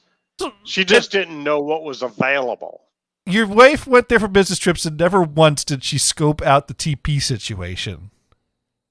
Well, at that time, she didn't know she was going to come. See, that's on your wife. She should have scoped out the TP situation at some point before it's time to plan the move. It didn't matter. It didn't cost us a dime. It cost you a lot. You had to transport 2 years worth of toilet paper back home. That cost you something. No, that didn't cost. The company paid for all that, both ways. That costs someone something. No wonder the price of gas is so high. Of course. It cracks me up that people are blaming various government officials of why prices of gas is so It's high. Brian's toilet paper. No, it's not. It's Brian's toilet paper. Exactly. It's his It's shitty ass right. that we're paying for. Now, going back, we've missed a lot of messages. The entire world has stupid rules. You can't escape it. Yes. I've been doing running, and I know in Kansas they would take dudes that look 30 that were 20 and 364 days old and send them into liquor stores to bust them for selling. They did the same with 17-year, 364-day-old peeps buying cigarettes. OX64 writes in, Tennessee hires 16-year-old females here to go try and buy cigarettes and alcohol. It's the biggest trap ever. You see, that's why the grocery store had the whole, we're not taking out-of-state licenses. We're not fucking around. Yeah. Our Walmarts had a policy of checking anyone 30 and younger or something like that. Yeah, that's kind of a standard. That's the standard. Is if do they look 30 to 35-ish? Yeah. Right. Although when I worked at Walmart, they told us that, but it didn't matter. Whenever you rang up a pack of cigarettes, mind you, I didn't sell alcohol at Walmart, cigarettes. Anytime you scanned a pack of cigarette, it would ask for the person's birthday. And, I'm not going to invent a date. So, I had an 80-year-old guy in front of me, and I'm like, I'm sorry, it wants to know your birthday. And he chuckled, and he told it to me, and I put it in, and I said, he's like, wow, this is great. I haven't been asked this in years. So, that's funny. I'm sorry. I lost track of what I'm putting up on the screen. 5-Hit Dune just revealed his current whereabouts, and I just clicked on it as I'm clicking through the messages and just start rambling on about a story while leaving that right on up. I'm sure it's a big town, right?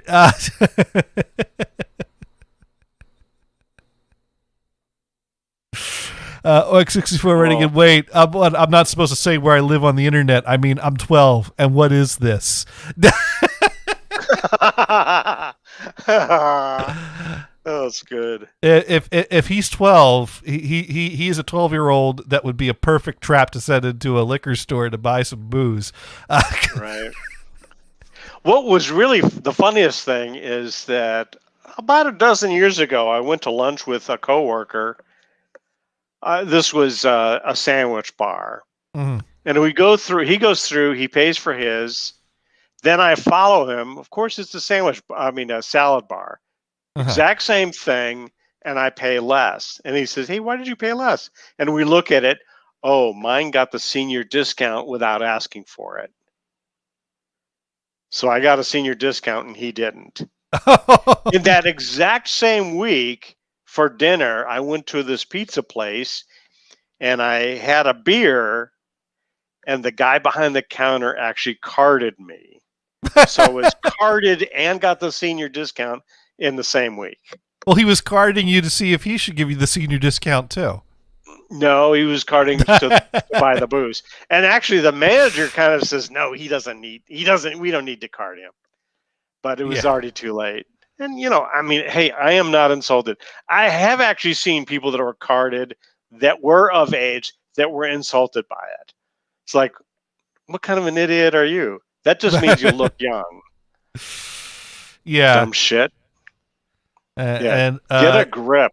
Apparently, the town that Dune is staying in is so big that he had to go to another town that has a hotel. So we don't actually know what town the hotel is in that he's or wait, did he say both? Oh, he said I'm in blank, working in blank. I see. So we know both towns now. Oh well. Has that scrolled off the screen yet? It's you can roll it back. It's archived in the Anybody show. really Anyone can go back and play this, watch the Jackass movie, see what hotel Dune's staying at, and then go and try to track him down before he leaves. So there you go. Right. There you go. That's I think we've set everyone up for their evening of entertainment now, because it certainly wasn't this show. But hey, go into Google Maps and search for hotel in that town.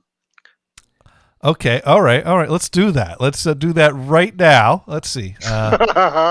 Maps.google.com. All right. Sorry, Dune. Dune. Hotels in that town, that state. And let's see what they have. Let's see. They have the Baymont by Wyndham, the La Quinta, which is Spanish for next to the Denny's. A courtyard by Marriott. That's what it means. Oh, I love that. I think that was a Nick joke. La Quinta is Spanish for next to the Denny's, which was funny because the La Quinta, which was funny because the La Quinta in our area that we worked at was not next to a Denny's, but it was probably right. That's right. Let's see. There's the DoubleTree by Hilton. Next to that one? That's like in near the area where the Target is. There's a cheesesteak place. There's a Five Guys. GameStop. Right? Yeah. Let's see. Residence Inn by Marriott.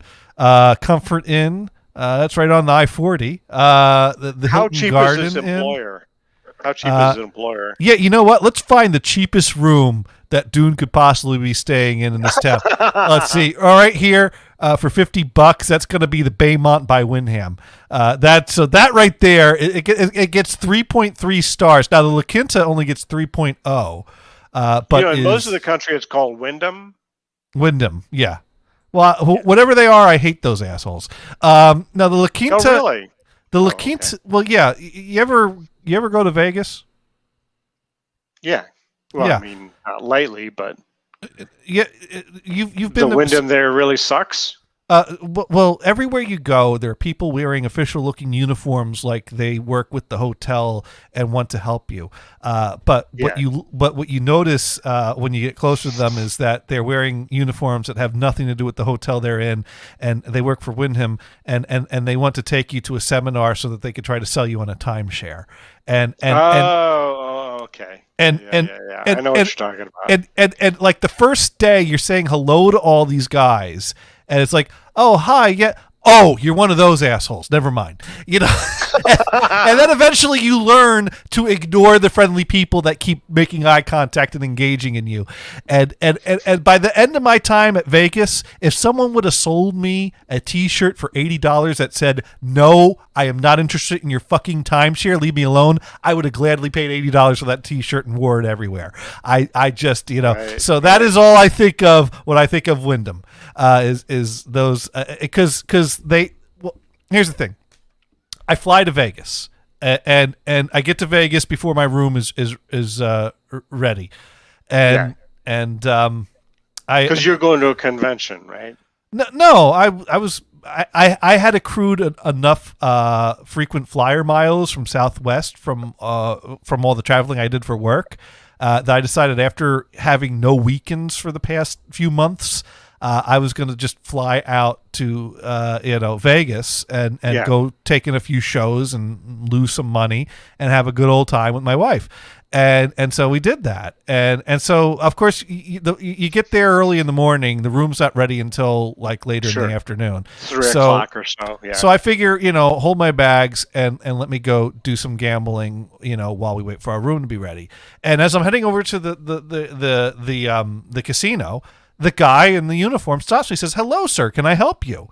And I'm like, "Oh yes, I'm just looking to get my membership card because you want to get like the member card so that you get the perks for gambling so much or whatever."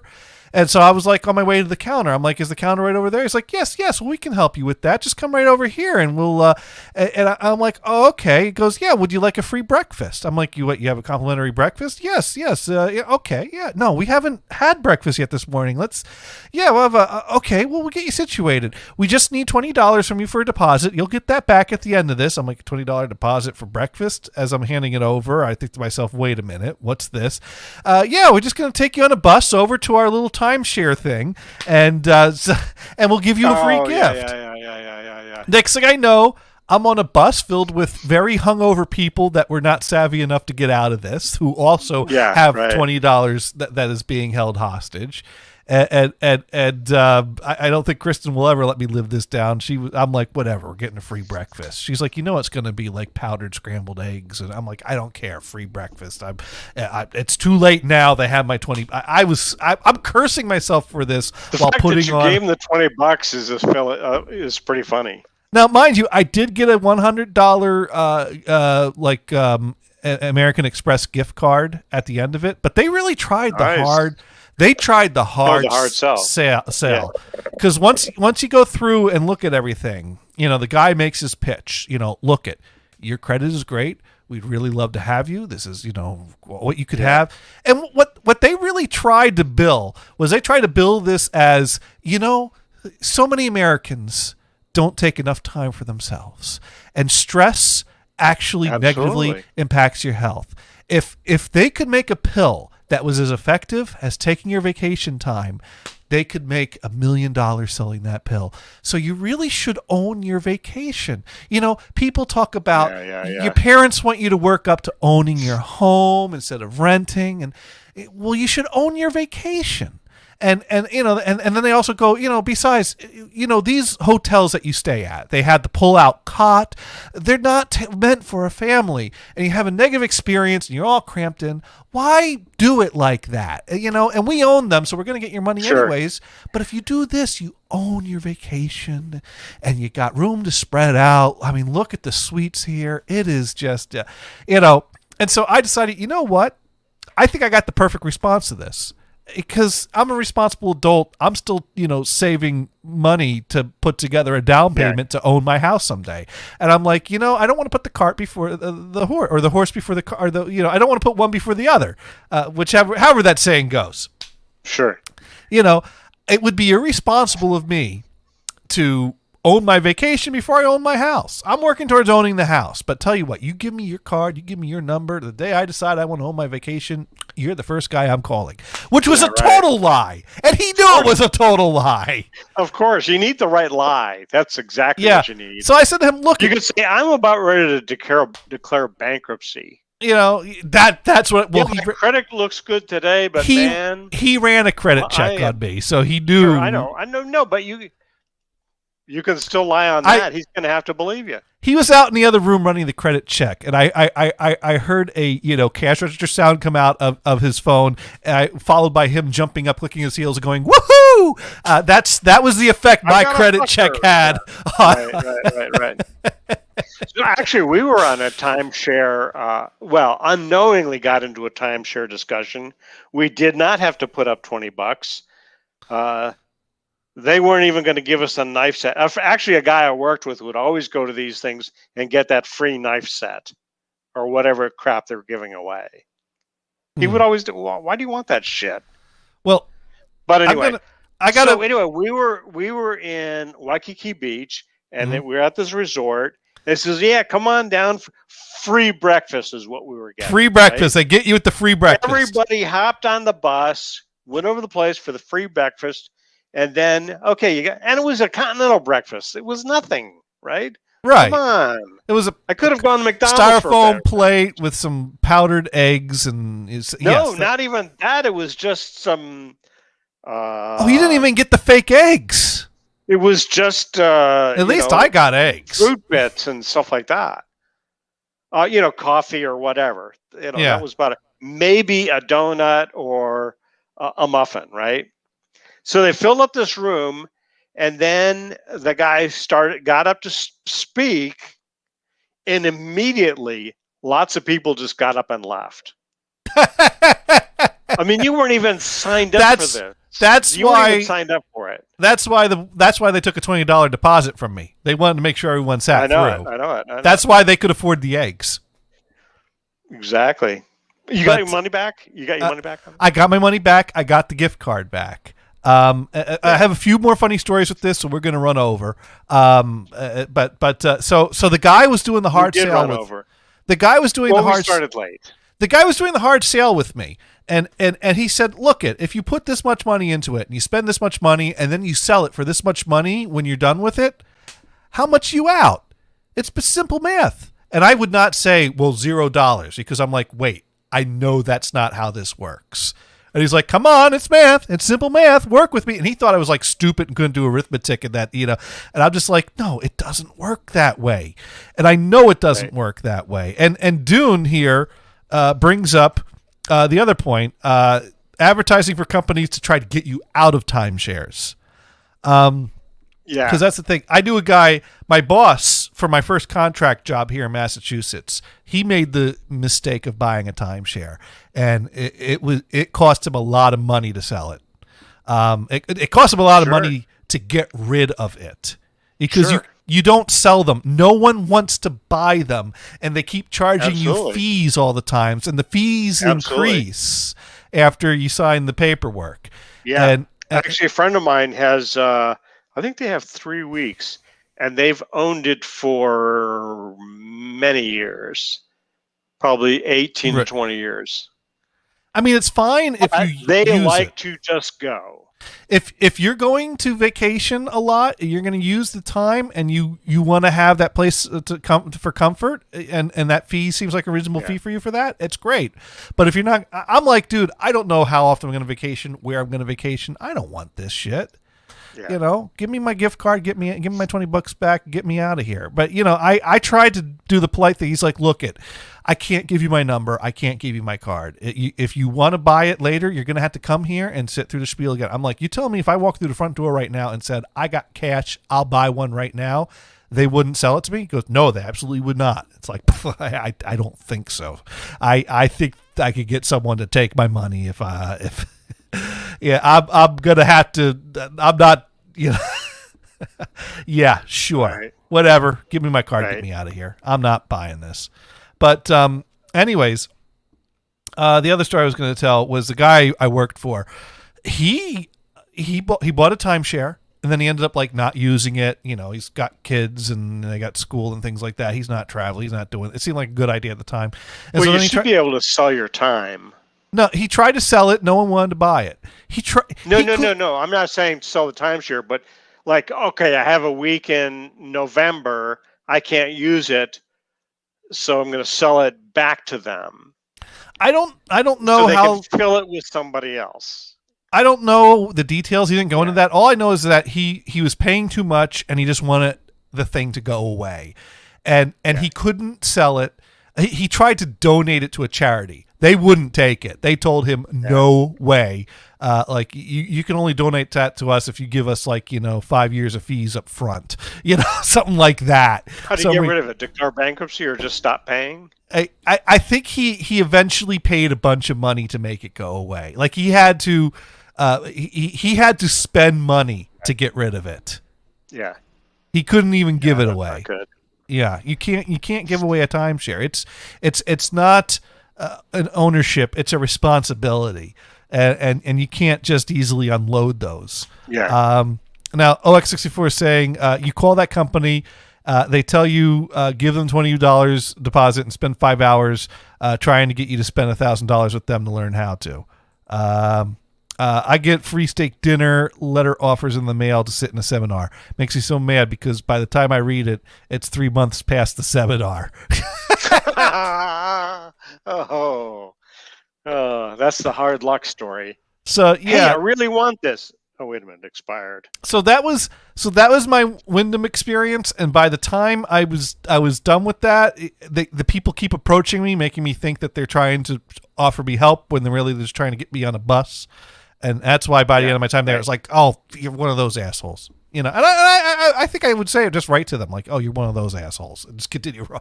Hi, how? Oh, fuck, like I said, you sell T-shirts that just say in big bold letters, "No, I do not want your timeshare," and try to sell them on a street corner in Vegas. You'll sell out in no time flat. $1 million idea right there. There you go. There's your $1 million idea right there. But anyways, we do try to be educational here, and we have reached the end of another fun-filled episode of Insert title here. So, Brian, what have you learned this week? We learned a lot of stuff, not only timeshares, but that there is this found Jackass movie that's awesome. Yes. You can buy it for $14.99. No, we can't buy it at all. Send checks or money order to Johnny Gators, care of Jackson, Tennessee. No. Right. Operators standing by on 1 foot. Yes, right at the Wyndham in Jackson, Tennessee. Right, in Las Vegas. Right. Next to the guy with the Wyndham T-shirt on. At the La Quinta next to the Denny's. Right. Across the street from the cheesesteak place. And no, dude, we weren't talking about cheesesteak places in Tennessee. We were talking about the La Quinta in California. So, sorry for the misunderstanding. Right. OX64 learned a lot. 1, where Dune is. 2, how to become a millionaire. And yay! I don't know if I learned anything tonight, but one thing I learned in Vegas is that you could start a new hobby in Vegas. It was one that my wife picked up, and that is nudie trading cards. They just give them away to you on the streets. Oh, wow! You pick up any of the nudie trading cards there on the streets there? Yeah. No. Yeah, they had the people out there. They're like clicking the cards together. Yeah. I know what you're talking about. I never collected those cards. I didn't know that was a thing. Well, Kristen made it a thing because I mean, like she was out. I mean, usually. Okay, so how long ago did you go to Vegas? Oh, well, I was living in California at the time, so it was like probably 10 years ago at this point. Yeah, so you were working at Tharco at the time. Yeah. Oh, okay. But it was funny because after you get about a certain number of the cards, you start seeing the same cards again. And but at some point, someone was handing out cards. Is the cat doing right now what no human can do? Is what? The cat doing something no human can do. Yes, the cat is grooming. I think she's going for the fur mostly, but she's got a lot of fur. Now, Dune wants to know if we're rating tubes the leg or was hoops. up in the air when I said it, by the way. Yeah, yes. I don't know. Licking that part of the body that we cannot reach with our tongue. Shaniko, I think we need to set you up with a cat version of the Terms of Service for you to review before the next stream. Exactly. Exactly. Thank you, X64. I'm totally borrowing that joke. We need to raid someone. So it looks like Olivia Pileggi is live right now. We always like her. Oh yeah, that's a good one. Oh, she is great. We love Olivia, and she's always doing fun things. Sometimes she's doing some production stuff. Sometimes she's just playing songs. So let's find out what she's doing this week. Although for all I know, she's playing Pokemon. But I don't. Sorry. Think she. You know what? I think she. No. Well, there it says she is. Music. Yeah, she's doing music. So, yeah. Now, Christopher goes, don't know her, but always like Olivia's lately. Yeah. All right. So we're going to rate Olivia. Thank you for listening. And be sure to check out NHGRadio.com rest of the week. And, 5-Hit Dune and Dune and Johnny show next weekend. And you all have a great night. And tell Olivia we said hi. And See remember, y'all. And Jackass Lavalette coming to theaters. From the Shore House. Yes. Oh, this part. Shake it out, shake it out, shake it out, shake it out. Oh, whoa. Hi, Johnny. Hey, Johnny. Thanks so much for rating. All right. Good show. Yay. How many did you get on this raid? Sup, We got sup? 3. How are you doing? Hey, Cool. 5-Hit Dune. Yeah. That's not bad. More than 10 years ago, she did it on. Okay. All right. All right, Well, so we'll see you. Hey, it's Yeah, have a good Johnny. night. Hey, thanks so much. Welcome in. How was your stream?